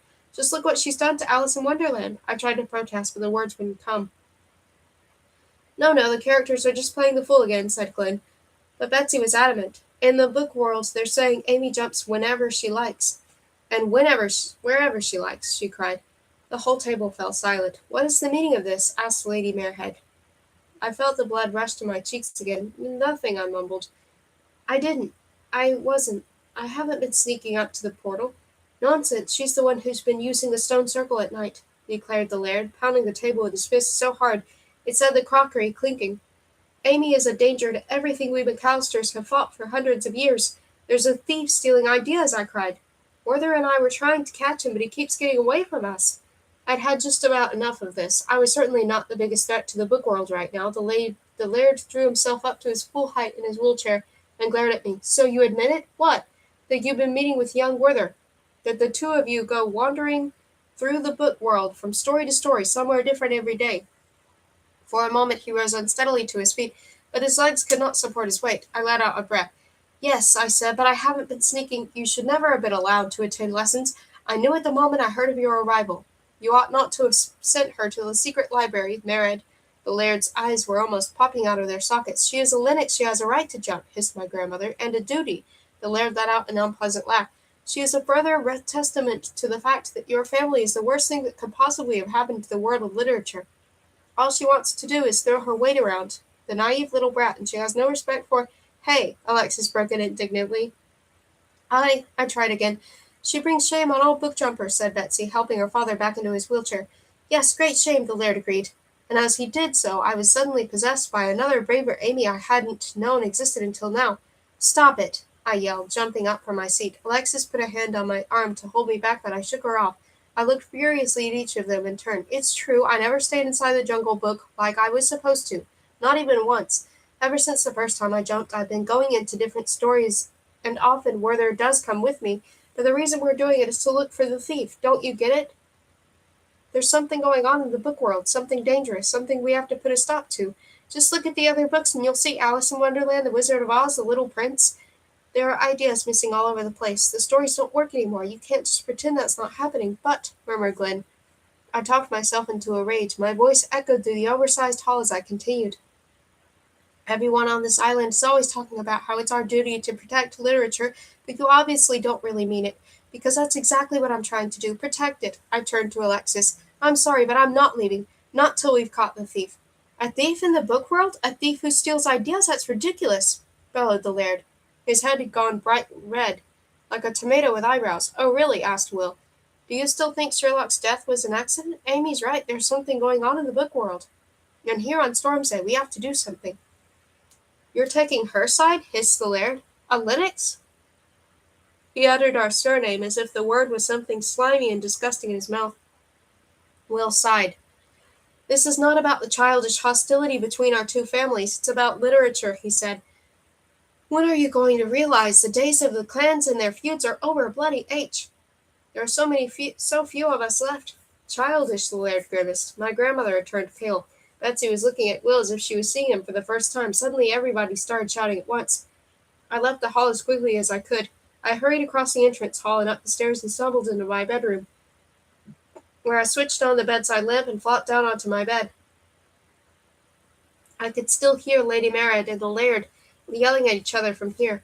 It was a long time before the voices fell silent, but at last, after several doors, including the front door, had been slammed, the house was quiet once more, so quiet that I jumped when I heard a knock at my bedroom door. Come in, I said without sitting up or opening my eyes. I wasn't sure I was ready to listen to Alexis's account of how the family party had ended just yet. The door opened and closed. I heard footsteps approach the bed and come to a stop a few feet away from me.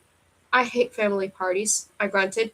Me too, said a male voice. I sat up. Will was standing in the middle of my room. He gazed for a moment at the books on my bedside table and the clothes I'd left lying around.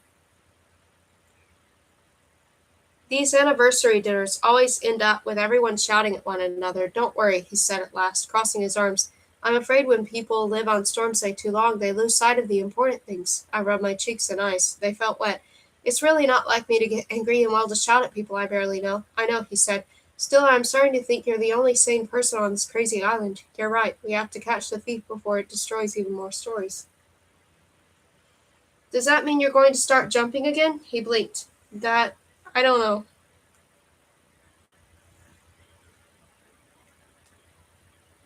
I don't know if that would be all right.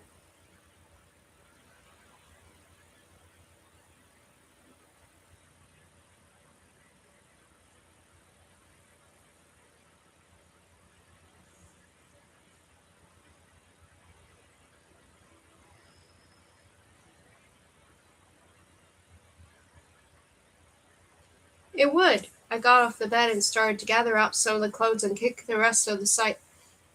The laird seems pretty angry with you, I remarked. You're telling me, Will shrugged, but he really surpassed himself today. He went so red I thought his head was going to explode, and everyone else carried on screaming at one another too until your mom mumbled something about the books she wanted to borrow and ran off with Desmond.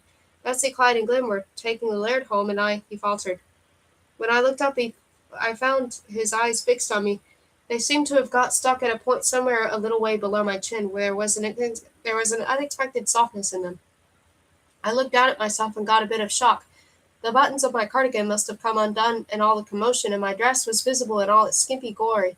I hastily pulled the cardigan tight again. Will cleared his throat. And I just came to tell you they've all gone, and I'm going to help you look for the thief, he stammered. I nodded and tucked a lock of hair behind my ears. Thanks. We looked at each other. The light from the bedside lamp cast a warm glow over Will's features, and I suddenly felt a little dizzy. Slowly, Will moved closer to me, and I took a small, unsteady step toward him. He smiled at me, and somewhere downstairs a door slammed. We both jumped. We heard a click of stiletto heels on the stairs. Is Bessie still here? I asked, my mouth dry. Will raised his eyebrows. I thought she'd gone with the others. We went into the corridor. Although I could still feel Will's eyes on me, I didn't dare look at him. We could still hear the footsteps, and now we heard voices too.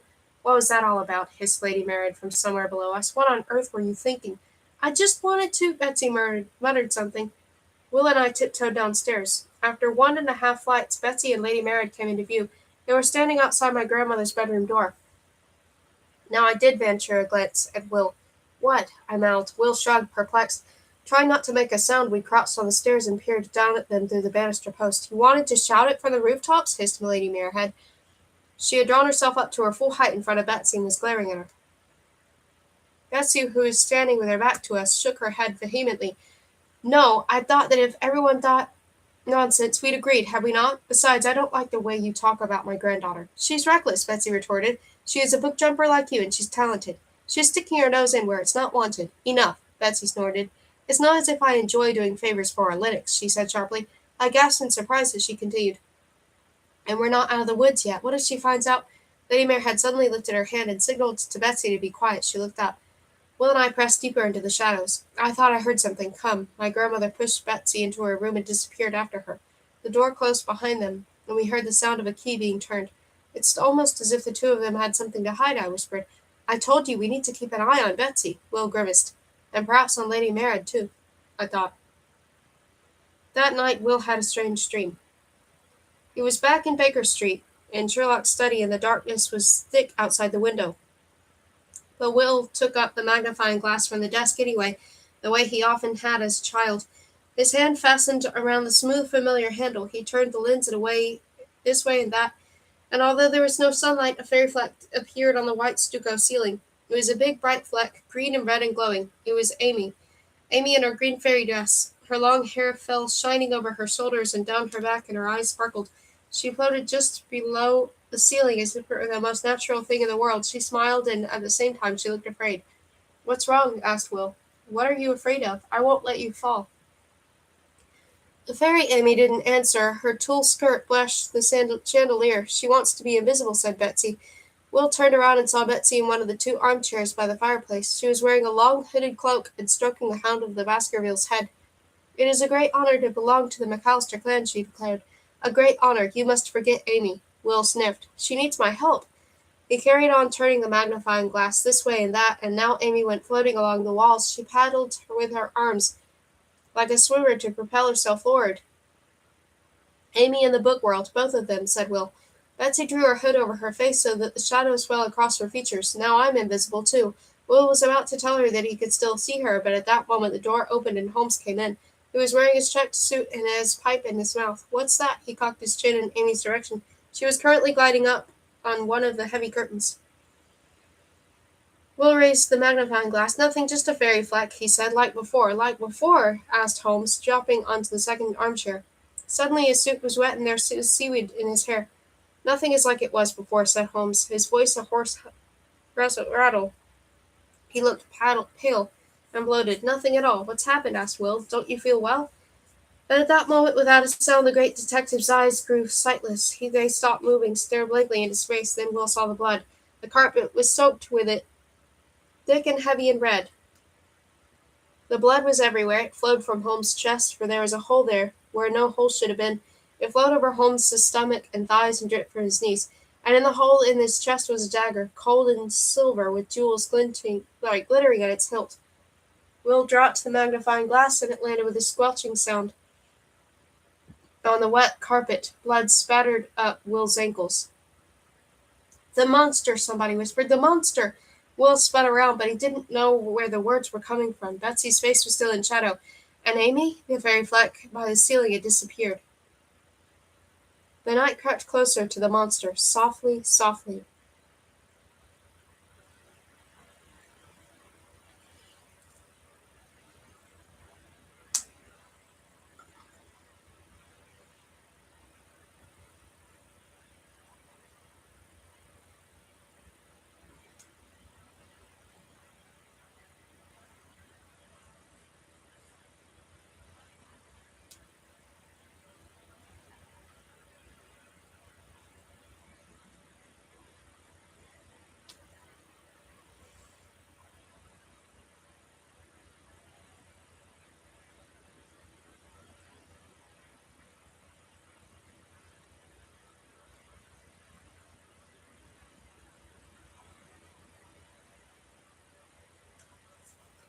"11.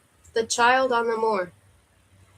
I was going to get you to count the monkeys in the Jungle Book today, to check if they're all still there and in good health. Glenn informed me at the beginning of our lesson the next morning, but I suppose I may as well save myself the trouble. You wouldn't do as you were told anyway. It sounded more like an observation than a reproach. Glenn's scarred face was completely deadpan, and the expression in his good eye was impossible to read. It was hard to tell whether he now approved of my hunt for the thief or whether he still thought I was imagining things.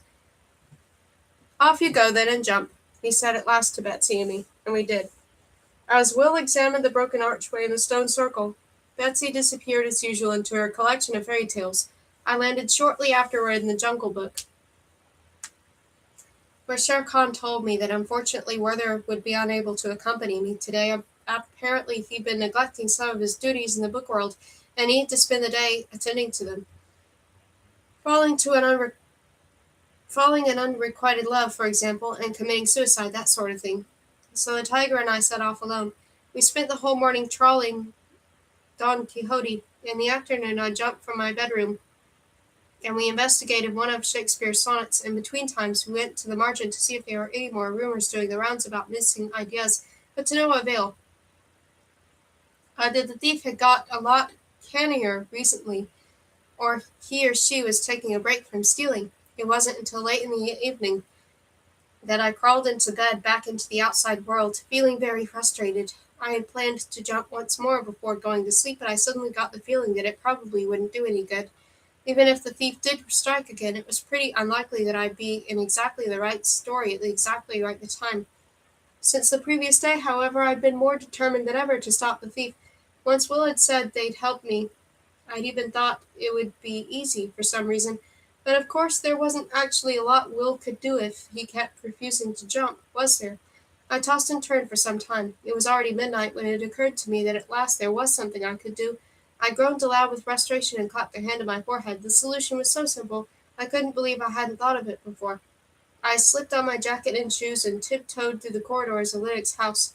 The front door creaked softly as I opened it a crack and squeezed out. But inside the house all remained quiet. I hurried across the grounds, the square-trimmed hedges observing me silently. Then I stepped out into the moor. The moon was a thin crescent in the sky, casting a ghostly gleam over the grass and bushes. The night air blew cold through my thoughts. Its scent was a mixture of damp and musty earth and sea salt. From far away came the rumble of the waves as they broke in their cliffs. Beneath my feet the moor made sucking sounds with every step I took. They sounded like little sighs, as if the ground was disappointed at having to let me go again. But nothing was going to stand in my way tonight because I had a plan. And the more I thought about it, the more brilliant this plan seemed. Simple, but brilliant. By the time I arrived at Will's cottage half an hour later, I'd almost forgotten my frustration. I had to knock several times before I heard movement inside the cottage, and I shifted impatiently from one foot to the other. There was a clatter on the other side of the door as if a chair had been knocked over. At last a light appeared in the dirty windows. Will opened the door. He had a t-shirt and boxer shorts on, and his hair was sticking up even more wildly than usual. He was wearing one old sock and holding the other in his hand. He blinked groggily at me. "Amy," he whispered, "what's going on?" "I have an idea," I explained. This time I was the one who couldn't take my eyes off him. "Could it not have waited until tomorrow?" asked Will, pulling on his other sock. I shook my head. "You wanted to help me, didn't you? Then come with me. We're going to catch Betsy in the act." Will frowned. "Look, if you think you don't have to jump," I said quickly. "But you do need to put on something a bit warmer." I pointed to his bare legs and felt my face turn red. Will grinned and looked for a moment, though he wanted to say something back, and in the end just nodded and disappeared back into the cottage. I waited outside, gnawing at my lower lip, until Will, fully clothed now, eventually reappeared in the doorway. "Will I do?" he asked, giving me a twirl. We set out for the stone circle, which towered silent and deserted on this hilltop above us as we approached. We hunkered down between two bushes from which we had a good view of the portal to the book world, but couldn't be seen ourselves.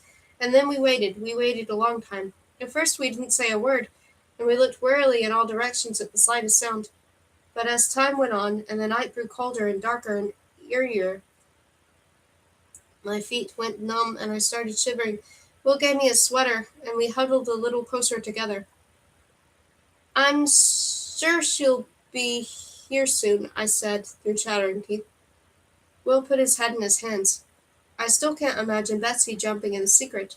And certainly not stealing ideas. I mean, why would she do that? Why would anyone steal ideas from books?" I shot back. Yes, okay, the whole idea is absurd, but Betsy, we grew up together. I've known her practically my whole life. It's true she can be a bit abrasive sometimes, and she's not particularly fond of you, but she loves literature. She's a book jumper through and through. Why do you suspect her of all people? I sighed. It's just that there aren't very many book jumpers, and if it is somebody from Stormsay, perhaps it's some megalomaniac book character. Shere says the thief smells of our island, and besides, we know there's somebody using the portal at night. And the thing with Lady Mara last night on the staircase, that was pretty weird, no? Will sighed. Betsy has no motive. I wrinkled my nose grudgingly, because on that point at least I had to admit he was right. Betsy didn't have a motive, none that I could think of at least. There were tracks around the broken archway, by the way, said Will. I think someone uses some kind of lever to roll that rock down the hill. I eyed the archway's two remaining stone slabs. They looked incredibly heavy. These boulders had resisted centuries of wind and weather. Do you think Betsy would be strong enough to move one of those things? Will snorted. Okay, okay, I decided to drop the subject for the time being and snuggle deeper into Will's sweater, which smelled lovely, of sea salty air and Will's laundry shop. We gazed at the starry sky overhead, millions upon millions of little dots glittering up there in the darkness. I tried not to think about how close together Will and I were sitting. Our shoulders touched, my knee rested on his thigh, and I noticed Will looking at my hair from time to time when he thought I wasn't looking. I saw somebody creeping around in the grounds of Lennox's house the other night, by the way, I said at last. The silence was making me nervous all of a sudden. Will looked at me. Somebody in a hooded cloak? I shrugged. I went down to have a look, but it was just Brock. Brock? Counting the gravel stones on our path. Brock is definitely strong enough to have moved one of those boulders, and Brock is a foundling, I frowned.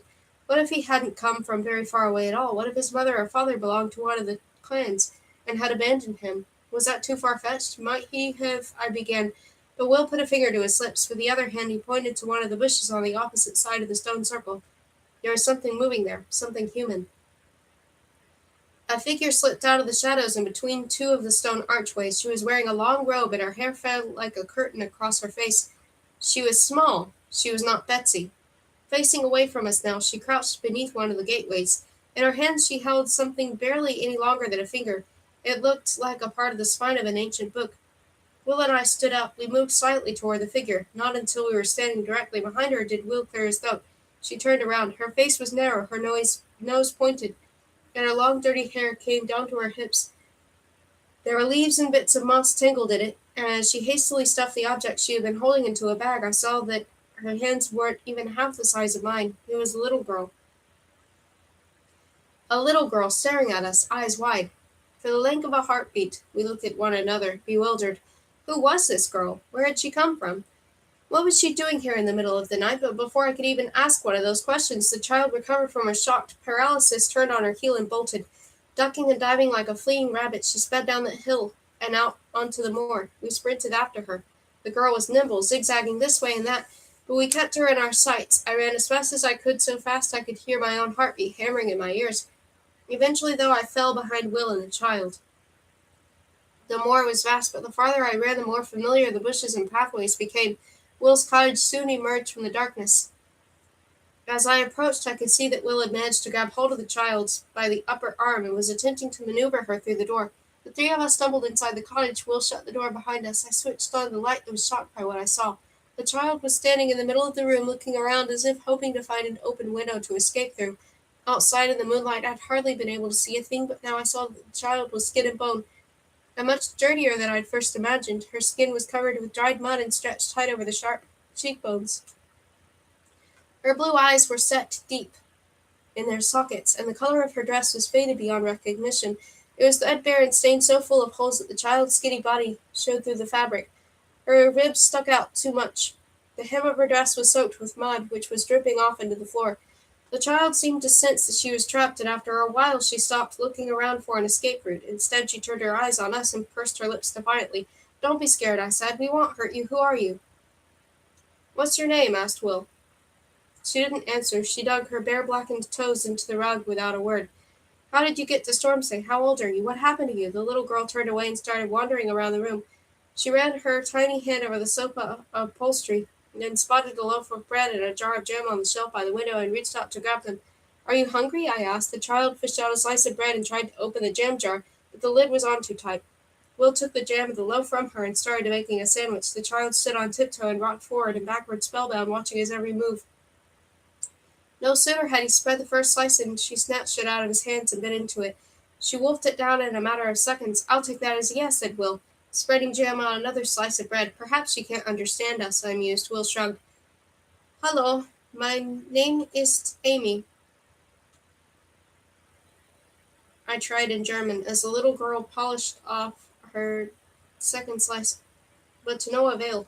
We tried again in French, Spanish, Gaelic, respectively, but none of them drew any response from the child. She gobbled up half the loaf in record time, then curled up on the sofa and instantly fell asleep. Will draped a woolen blanket over the tiny body, and then we sat down by the stove and pondered. For a while the only sound was the crackle of flames and the quiet bubbling of a stove at our backs, mingling with the child's snores. At last, however, we began to speak in whispers. "Who is she? Where does she come from?" I asked. "Do you think she got washed ashore too?" Will put his head to one side. "Maybe, but look at her clothes. She must have been living out here on the moor for quite a while, perhaps in one of the caves to the north of the island." I looked at the child's gaunt face. "But who is she?" She's a kid. She can't be more than about 9. How did she get here?" "Why would she hide?" "No idea." The snores grew louder. The little girl rolled onto her stomach in her sleep, leaving one of her little arms dangling off the sofa. I gnawed at my lower lip. "Might she," I ventured at last, "might she have come from the book world? Perhaps Betsy brought her here, and now she doesn't want to go back. And if she was a book character, don't you think she'd prefer to jump back to her story rather than starve to death here?" I said. "She seems frightened of something anyway." Will put more wood on the stove. I rested my chin on my knees, which were drawn up to close to my chest, and let the fire warm the back of my neck. I was lulled by the child's steady snores. Will's voice washed over me, saying something about a figure on the moor and a monster. Had he really just said monster? I was about to ask him what he meant when my eyes fell shut. I was woken by my own shivering. The first thing I saw when I opened my eyes, blinking in the gray morning light, was the underside of the coffee table. My back hurt. I'd fallen asleep in my chair and must have slid down onto the floor during the night and slept at a funny angle. Groaning, I struggled to my feet and realized the reason I was so cold was not only that the stove had gone out, but that a chill wind was blowing through the cottage. The door Will had locked the night before was wide open. The sofa was empty. I turned and saw Will lying close by. He too had spent the night on the floor and was still fast asleep. The child, however, had vanished. I was by the door in a flash. The key was in the lock. The child must have pilfered it from Will's trouser pocket. "What's the matter?" asked Will drowsily. "She's gone," I called, rushing outside, but the child was nowhere to be seen. "Gone," said Will, stepping outside to join me. I nodded. The sky was blue, and the wisps of fog hung over the moor, gradually dispersing as the sun rose higher. Dewdrops glistened wherever a ray of sunlight had managed to pierce the mist. The summer morning smelled so fresh and new and peaceful that the memory of the darkness and the mute child suddenly felt unreal. Had there really ever been a dirty little girl roaming the island, or had the thin form of the sofa been a dream all along? I would have liked to believe that, but the footprints in the damp earth leading away from the cottage told a different story. The child on the moor continued to haunt my thoughts as I tiptoed along the corridors of Lennox's house. Who was the little girl? What had she been doing at the stone circle? I could almost hear my questions reverberating through the silent mansion, but I was being ridiculous, of course. Nobody could hear me. It was Saturday morning, after all, and only 7 o'clock. Everyone would still be asleep, which is a good thing, too, since I didn't really feel like explaining where I'd been all night. I crept hurriedly up the stairs to my room, looking forward to my soft, warm bed.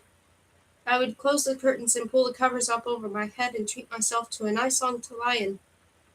My plan was to have breakfast at about midday, after I'd had a nap.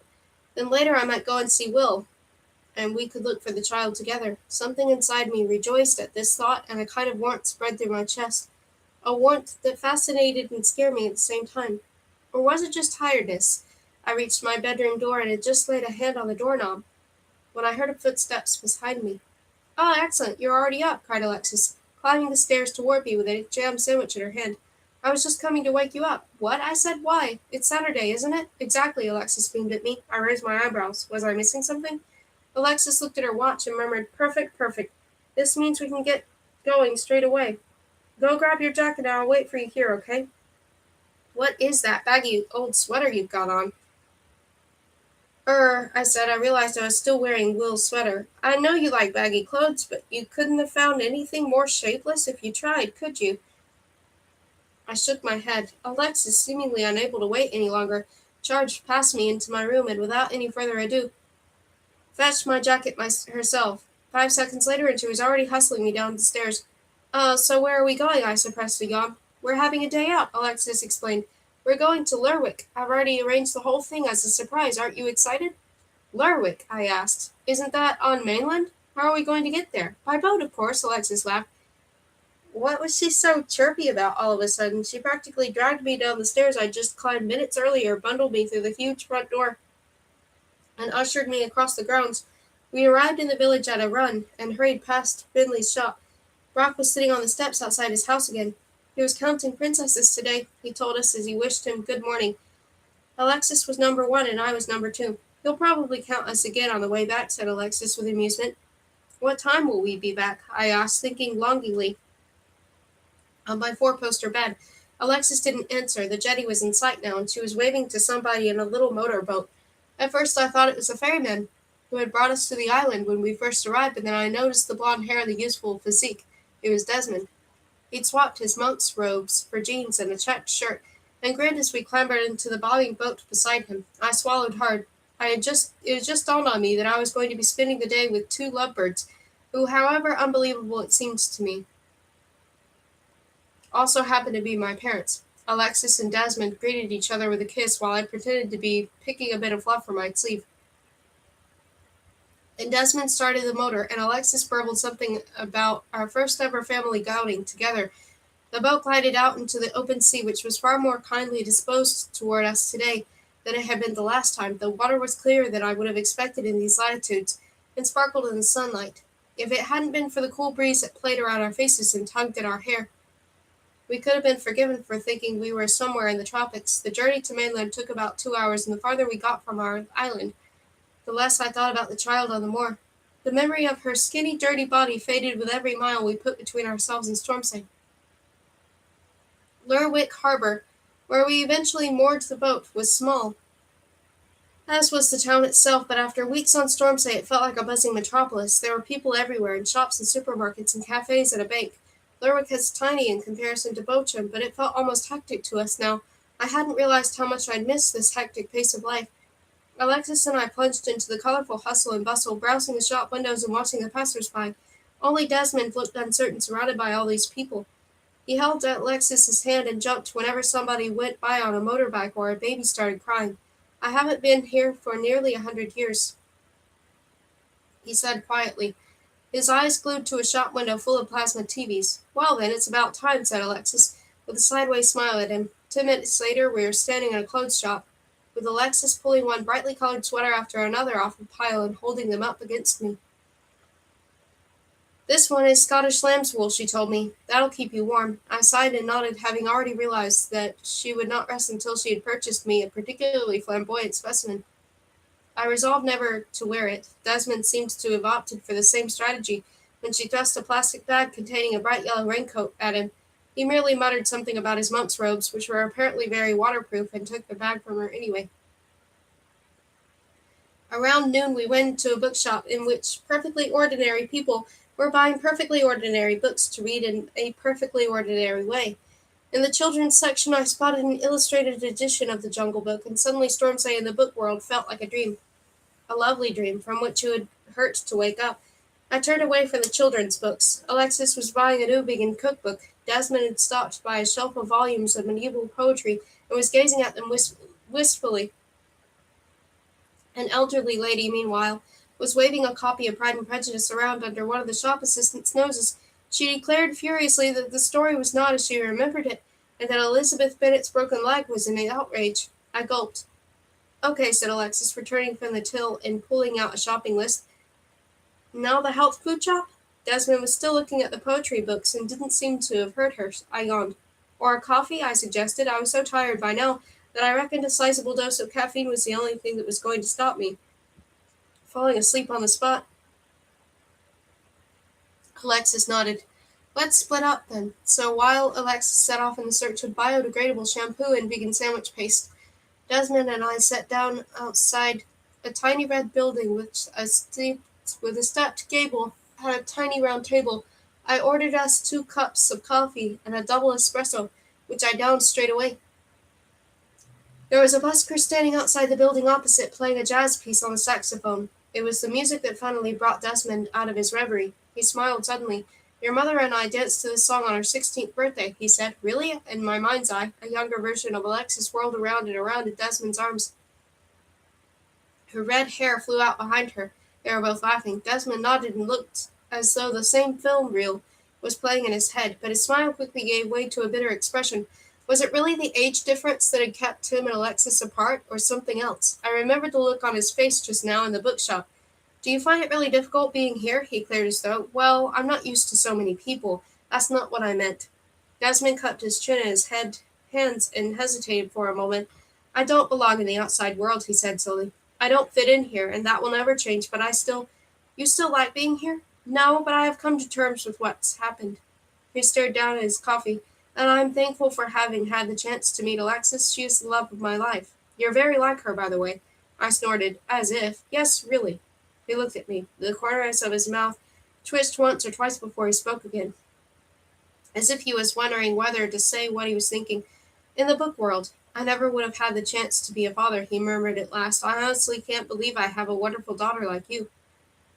I looked down but felt something swell in my chest. However strange the circumstances, it felt good to have a father. The jazz musician went around with a hat, and Desmond dropped in a few coins as he came past our table.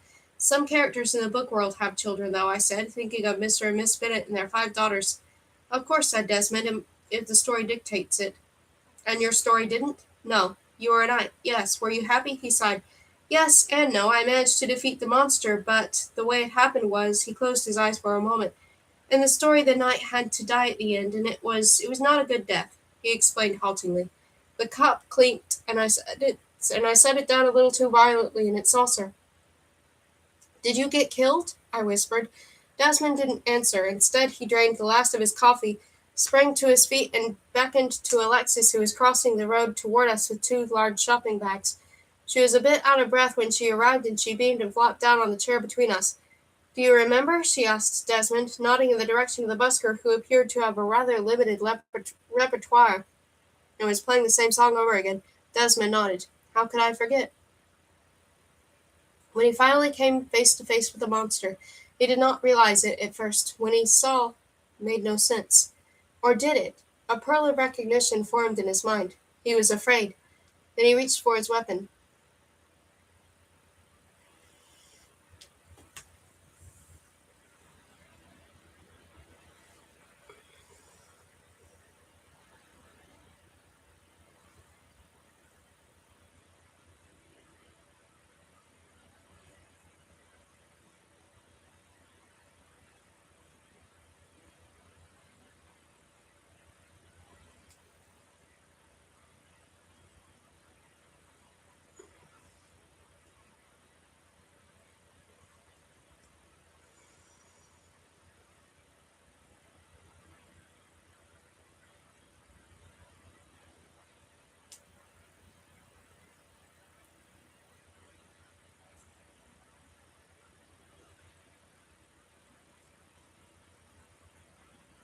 12. A Midwinter Night's Dream. In the nights that followed, Will and I kept watch at the stone circle again several times, but nobody, not even the child, materialized. This gave us plenty of time to talk. We discussed our favorite books in whispers, and the more time went on, the more often our hands touched as if by accident. Or was I just imagining things? But then, a few days later, the thief struck again. In broad daylight this time, Morther and I heard the news in the margin one day during one of my jumping lessons. We'd just been in Heroes Direct talking to Hercules, who was being fitted for a new pair of sandals, about how things were going in the classical dramas, and he'd assured us that everything was fine. There was still no shortage of tragic demises, so all was as it should be. We stepped out onto the street, however. A large, translucent thing came whooshing through the air toward us. We managed to jump aside just in time, narrowly avoiding being flattened by the creature as it went hurtling past us in the direction of the ink pot. It was as tall as a house, and its lower body consisted not of legs but of a weird plume of smoke. At the end of this plume of smoke hung a dented oil lamp which clattered along the ground behind it. "The thief!" thundered the genie in an Arabian accent. "He has robbed the Sultan! Gold and jewels from his treasure chamber! An outrage!" My heart beat faster. "Excuse me, to which Sultan are you referring?" asked Werther. But the genie had already gone sailing past us. Luckily I knew which story he came from. "Aladdin," I said tersely to Werther, tugging at his arm. At last we had a clue. We had to get to the Arabian Nights, ASAP. Unfortunately, however, Werther wouldn't budge, no matter how much I tugged at the sleeve of his frilled shirt. Instead, he stood with his back pressed against the window of the hero's direct and closed his eyes. All the color drained from his face. "Not again," he breathed. "What's wrong?" I asked, still trying to drag him along the road. "Come on, we have to hurry. We still might catch the thief." Werther didn't move an inch. He was trembling now. "Something wicked this way, crumbs," he croaked. "Pardon?" I exclaimed. "What do you mean, something wicked?" Then I too noticed the flapping sound that filled the air. It was the flap of ragged hooded cloaks, a dark restless sound, the kind that signals of an impending thunderstorm. A moment later, the three old women I had found tormenting Werther on my first ever visit to the book world came swooping down out of the sky. I knew by now that they were the witches from Macbeth. They swirled through the streets, shrieking, leaving the stench of decay in their wake. "Alas!" they wailed. "Alas, it doth snow in a midsummer night's dream." "What's that supposed to mean?" I cried. The witches turned to look at me. "Sisters, 'tis the impudent reader," said the first witch, jabbing a long fingernail in my direction. "And young Werther," leered the second. Her warty nose quivered with pleasure at the sight of her favorite victim. "Hail to thee, young Werther," screeched the third, grinning. "Thou shalt wed her so that by and by." Werther slumped to the ground and hid his head in his hands. "Begone," he muttered almost inaudibly. "Thou shalt find happiness without," the first witch began, but I cut her off. "What happened? Is there a problem in A Midsummer Night's Dream?" I called. The unnatural fluttering of the witch's cloaks fell silent. "'Twas the base thief," explained the third witch, and her shoulders drooped. The grin faded from her face. "Nothing is sacred to him, not even the works of the great Shakespeare. Now he hath stolen summer itself." "Alas!" wailed the other two witches. "Alas, it is doth snow in A Midsummer Night's Dream."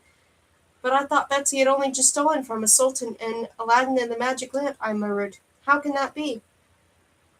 "She can't have been at two places at once, can she?" "Alas, this is like to be the blackest magic," screeched the witches, rolling their eyes in fear, "blacker even than our own." "Black magic?" I raised my eyebrows. I believed in many things by this point, but magic certainly wasn't one of them. "Well, I don't know. What do you think?" I said, turning to Werther. But Werther didn't answer because he'd fainted. This seemed to cheer the witches enormously. Leering, they dangled their witchy hair into his face and scraped their fingernails down the window pane beside his ear before flying away. Even after I'd shaken Werther awake, dragged him inside the ink pot, and packed him up with a glass of cola, I still couldn't make any sense of it all. At first I wondered whether Betsy might have gone on in a kind of thieving spree, stealing from several stories in quick succession. But both the genie and the witches, when they had arrived at the pub, had repeatedly assured everyone at the bar that they'd come straight there after their robberies to raise the alarm. And all the book characters present agreed that nobody could flick through literature that fast. Not from the Arabian Nights to Shakespeare, at any rate. By the time I finally jumped back to the outside world, I still didn't know who was behind the thefts or how to stop them. But I was very conscious of the fact that I was going to need more help in the book world, help that was less prone to fainting fits than Werther. Will was still sitting in the grass beside one of the boulders in the stone circle, reading in the traditional sense Peter Pan. He was so absorbed in the story that he didn't even look up until I was standing right in front of him. "I'm back," I announced superfluously, nodding at the book of fairy tales lying on a mat under one of the archways. "I take it Betsy's still inside her book." Will nodded absent-mindedly. His mind, it seemed, was still worrying with thoughts of Neverland. "Good," I murmured, pacing up and down the stone circle. It was 11 o'clock. We still had an hour until Glenn came to fetch us back to the library for a lesson on literary history. Now that clues had started appearing again as to the identity of the thief, who might be wreaking havoc in the book world even now, it was obvious what we'd had to do. Without stopping to think, I marched back over to Will, grabbed him by the elbow, and pulled him to his feet. "Come on," I said brusquely. He blinked. "What? Where?" "It's snowing in A Midsummer Night's Dream," I said. "The thief was struck twice already today." I opened up the Jungle Book and tried to maneuver Will toward one of the gateways, but he stayed rooted to the spot. "What?" "What do you think? We have to try, and we have to go now." Will folded his arms. "I'm not jumping again, Amy," he said quietly. "But you have to. I need your help." I lay down under the portal. He sighed. Not like this, though. I don't want to do any more damage. Holmes, enough about Holmes. Come on, I said, patting the map beside me. Please, it's for the book world, after all. I'm not jumping again, Will repeated. I've made my decision. You can't stop jumping, Will. We have to stop Betsy. We have to.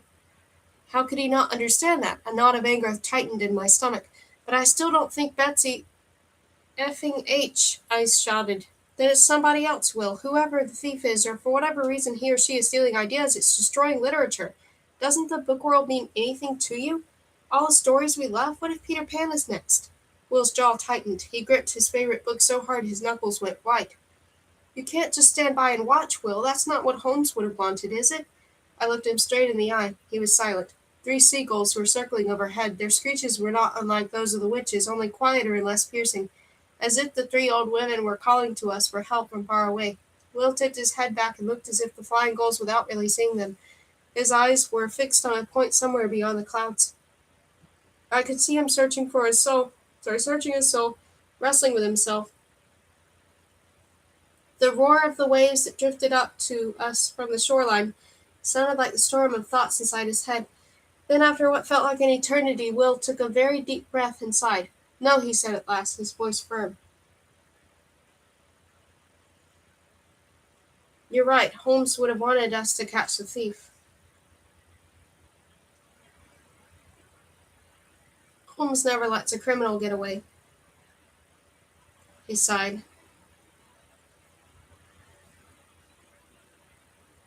But I'll only jump until we've caught him. After that, I nodded and moved over a little to make space for Will beside me. For a moment, the sky looked higher and wider than it ever had before. As we lay there shoulder to shoulder, then I slid the Jungle Book over our faces. We found Werther exactly where I'd left him, at the bar of the ink pot. In front of him were several empty cola bottles, and he was rocking restlessly back and forth on his bar stool. Possibly because there was now more caffeine and sugar running through his veins than actual blood. How had he managed to drink so much in the short time I'd been away? Hello, Miss Amy, he greeted me chirpily. His eyes lit up. Well, when he saw Will standing beside me, his smile stiffened a little. Will McAllister, said Will, holding out his hand. Pleased to meet you. Likewise, said Werther, clearing his throat. Yes, indeed, very pleased. I've decided to go and look for clues in A Midsummer Night's Dream, I explained. Werther nodded. I shall accompany you, of course, as long as our route does not take us through Macbeth. That play does not seem to agree with me, as you know. He tried to sound nonchalant, but his fear of the witches was written all over his face. Good, let's go then, shall we? Asked Will. I know a shortcut, by the way. We won't even have to go near certain witches' grave. Werther studied Will with a mixture of relief and disappointment. I take it the young gentleman is to accompany us? He inquired. I nodded. He's a book jumper like me. He'll be helping us from now on. Aha, said Werther, straightening the ribbon in his hair. Well then. Will led us out of the pub straight down to the margin, and then with the precision of a sleepwalker through an astounding number of Shakespeare plays. At first I marveled at Will's purposefulness, but it shouldn't really have surprised me. Will was a much more experienced book jumper than I was. He had years of training behind him. Of course he knew his way around the book world. And now that he decided to jump again, now that he'd realized he had no choice, if we were to save the book world, he was showing the same fierce determination as when he'd refused to set foot in it ever again. So Werther and I followed Will through the Italian city, states and British fields until we came to a mountain range, at the foot of which lay a Mediterranean-looking city. The sun was setting on the horizon, blood-red, bathing olive groves and ancient temples in a warm glow. Unfortunately, nothing else about the place was warm. It was snowing, in fact. The roofs of the houses and towers looked as though they had been coated with white icing, and frost glittered on the ancient marble columns. Is this Athens? Asked Werther, pulling his velvet waistcoat more tightly around him. Yes, said Will, this is it. He flicked us through the pages, through the snowflakes that fell thicker and faster every minute, to one of the gates in the city hall. At that moment a pair of lovers slipped out into the night and ran off into a nearby wood. They were both too scantily clad for the wintry conditions. What's A Midsummer Night's Dream about? I asked. Will shrugged. It's about love and fairy magic, he said. Lysander and Hermia are in love, but they can't be together because Hermia's dad wants her to marry Demetrius. So she runs away from Athens with Lysander. Then there's a character called Helena who's in love with Demetrius and wants him for herself. She tells Demetrius about Hermia and Lysander's plan to run away together, and Demetrius goes after him, and then Helena follows Demetrius, and they all end up in the woods. The fairies cast spells on them and make both the men temporarily fall in love with Helena, so they suddenly forget about Hermia. Oh yeah, and there's a weaver whose head gets turned into a donkey's head. The whole thing is pretty confusing, he explained as another young man came running out of the city into the woods, followed by a young woman. Hermia is promised to another? Is it about unrequited love? Stammered Werther. Is it about fairies? I asked. Will nodded. But the story usually takes place on a warm summer night, so someone must have stolen the idea of it being summer. He folded his arms for a moment and pondered. I half expected him to pull a magnifying glass out of his pocket, or at least a pipe to chew on, but he didn't, of course. He just pointed to the edge of the wood and murmured, Let's see if there are any witnesses. Perhaps someone will be able to identify the thief, or at least give us something to go on. We left the city behind and trudged off after the four lovesick characters. There was no easy task, however, since we were now ankle deep in snow. We made slow progress. My sneakers were soon soaked through, and my toes were numb with cold. Will lent me a sweater again, while Werther's teeth chattered so loudly that the whole of the forest must have heard them. There was no sign of the lovers. Instead, the trees began to thin out and eventually gave way to a clearing full of dancing fairies with butterfly wings sprouting from their backs, dressed in clothes made of flower petals. It would probably have looked quite magical if the delicate little creatures hadn't been shivering so violently. They weren't so much dancing, in fact, as hopping and rubbing one another's wings to warm them up. Their bare feet had turned completely blue, and they were crying ice crystals instead of tears. Icicles of snot hung from their noses. Our poor queen, they cried. If we could but light a fire for her. At the center of the clearing hung a sort of hammock lined with moss, and in it lay a fairy wearing a dress of shimmering cobwebs and a crown of pine cones. Her long golden hair was draped over her shoulders like a cloak. She too was shivering. Beside her I perched a fairy with impish face, twirling a flower between his fingers. Tatiana, Will greeted the fairy queen. Tatiana's eyes fluttered open reluctantly. Who are you? She breathed. My name is Werther, said Werther with a bow. Amy and I are readers. We're looking for the thief who has stolen the summer from you. Have you noticed anything out of the ordinary today? The fairy queen rose from her bed of moss and floated over to us. Frozen dewdrops glittered on her eyelashes. Her eyes were far too large and far too blue to be human. No, she said, her voice as clear as a bell. No, all is as it should be. Peas blossom and mustard seed did dress my hair, when all of a sudden it turned cold, terribly cold. Then at last the frozen water fell from the heavens, and now we can no longer sleep for shivering. The story cannot go on. She floated very close to Will, circled around him, and brushed his cheek with her delicate fairy fingers. So thou art a reader? She murmured. I cleared my throat. Why can't the story go on? The fairy queen shot a glance at me. My husband Oberon must anoint my eyelids with the juice of this flower, fetched here by Puck, she explained, pointing to the fairy with an impish face. The flower's liquor must enchant me so that when I wake, I fall in love with the donkey-headed weaver who will still be here anon. But if I do not fall asleep, the magic cannot work. Lysander and Demetrius do likewise fear to lay them down to sleep, said Puck. They fear to freeze to death, but I must drop the juice of the flower into their eyes, too, so they may fall in love with Helena. But if you lot can do magic, can't you just make it a bit warmer? I asked. Puck shook his head. The only spells we have the power to cast are the spells we use in our play. And aren't there any of those that we might help? I asked. Puck and the fairy queen looked at each other. Well, said Titiana, perchance the fog. The fog? Asked Puck. Fog is warmer than snow, at least. She batted her glittering eyelashes. Puck furrowed his brow and then nodded and started murmuring something about dark fogs, covered stars in a veil of night. It stopped snowing instantly. The sky grew darker and then darker still. Swaths of murky cloud descended on the clearing and swallowed up the figures of the fairy queen and her subjects. Can't you conjure like a see-through fog or something? I asked Puck, but he too had vanished. I heard Werther's teeth chattering somewhere too close by, but I couldn't see him any more. Werther? I asked. Miss Amy? He replied from a completely different direction to the one I'd been expecting. It also sounded as though he was no longer standing right beside me, but a few yards away, in the tree somewhere. I put out my hands and felt about for Will, who had been standing to my left, but my fingers found nothing but empty air. Will? I called. Will? Werther? Tatiana? Puck? Nobody answered. Mustard seed? I stammered. What was the name of the other fairy Tatiana had mentioned? Pea? I swallowed. Pea soup? Off to my right, somebody giggled. I spun around and stumbled blindly a few paces toward the sound, but it didn't seem to come any closer. The giggling grew fainter and fainter and eventually fell silent. I stood still and listened in the darkness. Perhaps, I thought, the fog swallowed up any sound you made and released it again in a completely different place. Or perhaps I just lost my bearings? Still, at least the fog had thawed the wood out a bit. The temperature is more like autumn than winter now. Wasn't this pitch blackness going to make it difficult for the story to carry on as normal, though? Or was there an end to the darkness somewhere? Was I the only one being left behind in Puck's fog? Wait, what was that? There was something rustling in the bushes behind me, and a snapping noise, like somebody snapping on a twig. I groped my way cautiously deeper into the wood. There was somebody breathing in the trees, and I moved slowly toward the sound. Will, I whispered, is that you? I love thee not, Helena, said a man's voice. Follow me no more, or I shall end by killing thee. Better to die by the hand I love than to go back. Now come, Demetrius. Do not make such a fuss. Lay thee down to sleep, that Puck may cast his spell upon you. 'Tis warmer now, a woman's voice replied. Never, Demetrius retorted. My heart belongs to Hermia alone. I do not wish to forget her, nor to freeze to death this night. Here, take thou my kerchief, Helena said with a sigh. From somewhere nearby came the sound of sobbing. Somebody was obviously overcome with emotion at this touching little scene. It sounded suspiciously like Werther. I stumbled onward, trying to get to him, but now the sobs were turned to giggles and produced, unless I was very much mistaken, by Puck. I changed direction angrily and a little too hastily and walked slap bang into a tree. I hit my head on the trunk so hard it sent me staggering backward. Ouch! I gasped, landing on my bum on a particularly solid tree root. I rubbed my forehead and felt a lump swelling rapidly beneath my fingers.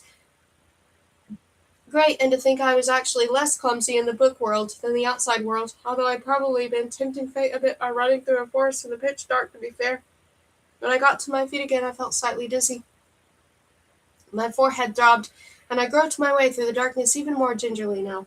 I couldn't hear Demetrius and Helena any more, and Puck's giggles had receded too. For a while I walked deeper and deeper into the thicket without hearing a sound. There didn't even seem to be any animals stirring. I felt almost like the only living creature in the whole wood. I wouldn't even have been sure there were trees either side of me if I hadn't been running my fingers over their trunks and branches. I almost tripped a few times over catching my foot on a vine or a tree root, and several times I had to stop to untangle my hair from low-hanging twigs and brambles, but the darkness persisted. I was completely enveloped by Puck's fog. The blackness was thick and impenetrable and showed no sign of lifting as I went on. I'd long since lost all sense of where I was. Was I getting closer to the city? Was I going around in circles? Or was there no longer an end and a beginning?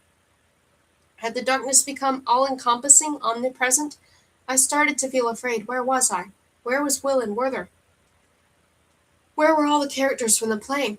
I tugged frantically at anything I could lay my hands on, ferns, stones, tree branches. If I could only turn pages, take myself somewhere a bit lighter, but no matter how much I tugged and strayed, it was no use.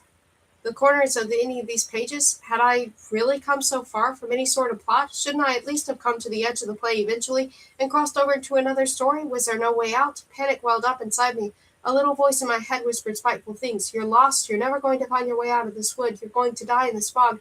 No, I thought, standing still and forcing myself to breathe deeply. The darkness wouldn't last forever. Eventually I'd run into one of the others, and together we'd find our way out back.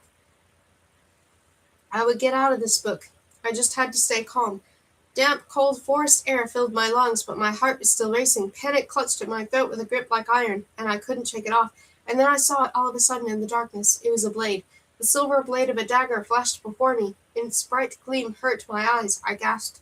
The antique weapon was jewel-encrusted and gripped by a pale hand. I couldn't see who it belonged to. Perhaps the wrist disappeared into a black sleeve, or perhaps it was a hand without a body.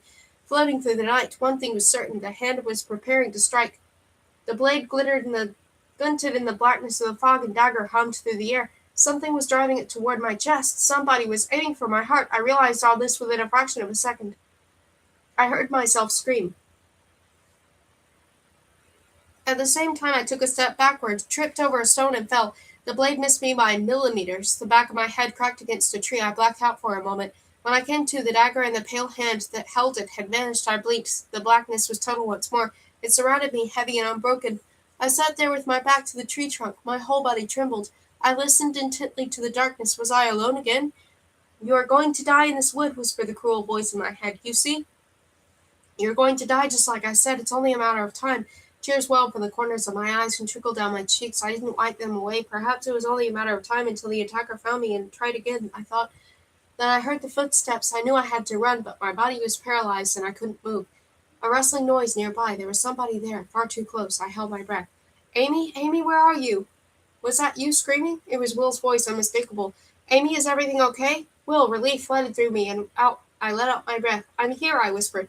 Amy? Will? The rustling came closer. Will bumped into my shoulder, and his fingers moved tentatively along my hairline over my ear and down to my chin.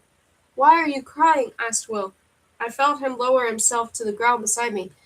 Somebody attacked me, I faltered, with a dagger. What? With a dagger? Are you hurt? No, I managed to get out of the way, and then all of a sudden he was gone. Thank God, said Will. Did you see who it was or where he went? No, I'm just so glad he's gone. Do you know where Werther is? No. I sighed. I hate this fog. I wish Puck would make it stop. That might take a while, said Will. Puck is having way too much fun confusing everybody. Oh, great, I shuddered at the thought of being stuck in this darkness a longer. Are you cold? Will put his arm around me. In daylight I'd never have dared, but now I leaned gratefully against him. The darkness seemed to wrap itself more tightly around us, pushing us closer together as if it were trying to shackle us to the tree behind our backs. My breathing gradually slowed as I listened to Will's heartbeat. His t-shirt gave off a smell of moorland and soap. It smelled of storms, a kind of proof that the island did still exist beyond this darkness, and it smelled of Will. I'm so glad not to be stranded here on my own anymore, I murmured into the thin fabric. Me too, said Will. Thank you for opening my eyes. What do you mean? Coming here was the right thing to do. The chaos in this story is unbelievable. We have to do something about it. You are right. I can't keep hiding in the outside world. He shifted his weight a little. Amy? His face was suddenly very close to mine. So close that I felt his breath on my cheek. I felt a flutter in my chest. Yes? I'm really glad you and your mom came to Stormsea, he murmured. Really? Will's reply was soft and warm. It brushed my lips as gently as a butterfly's wing. Miss Amy, Will's reply ended abruptly. Werther, said Will, letting go of me. It was only then I realized I'd had my eyes closed, because when I opened them again, the darkness had given way to dusky light. The fog still clung to the grass and ferns in places, but it was starting to recede. I must have gone around in a circle after all, because we were back in the Fairy Queen's clearing, if indeed we had ever left it. There was no sign of the dancing fairies or of Titiana herself, but the hammock with the bed of moss was still there, swinging gently to and fro. In it sat Werther. Loose strands of hair hung down around his face, leaves and twigs tangled up in them. One of the sleeves had come off his frilled shirt, and his silk stockings were in tatters. He scrutinized us, lips pursed, his eyes moving from me to Will and back again. Then he nodded slowly, looking as if he'd just bitten into a lemon. Good to see you again, said Will. Werther's nostrils flared. Well, he said without looking at Will, I've been looking everywhere for you. Miss Amy, anxious to ensure your safety. Are you quite well? Are you wounded? Just a scratch, I prodded the lump on my forehead, which had already started to go down. Where are the fairies? Werther shrugged. No idea, said Will, tipping his head back. It had started snowing again. Thick flakes rained down on us from the sky. The temperature was dropping with every breath we took. Let's get back to the city before Puck conjures up the fog again. Perhaps the summer was stolen right at the beginning of the story, and the characters there can help us. I said, unconvinced. Oh well, if that's the case, at least we won't freeze to death trying to find out. Will stood up and put out a hand to help me to my feet. Werther climbed down from the fairy hammock, and we left the enchanted wood. Soon we were passing through the gates of the city of Athens. The princess waited for the night to return. For days on end she waited. Had he forgotten her?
feel like I should stop here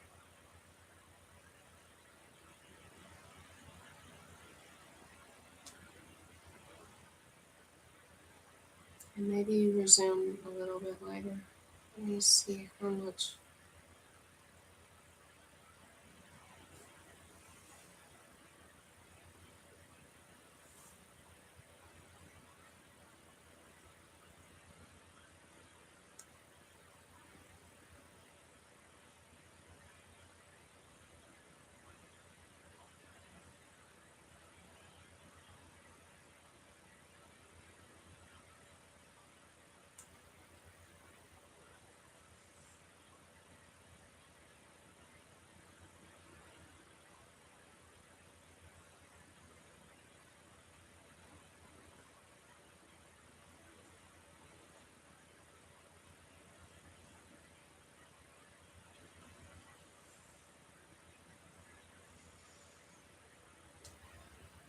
Okay,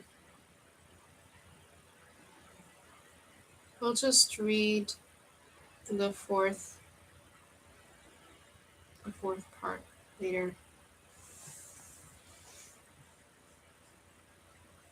and that will be the last chapters of it. Um, Merry Christmas, and thank you for listening. I'll read more after a little while. Goodbye for now.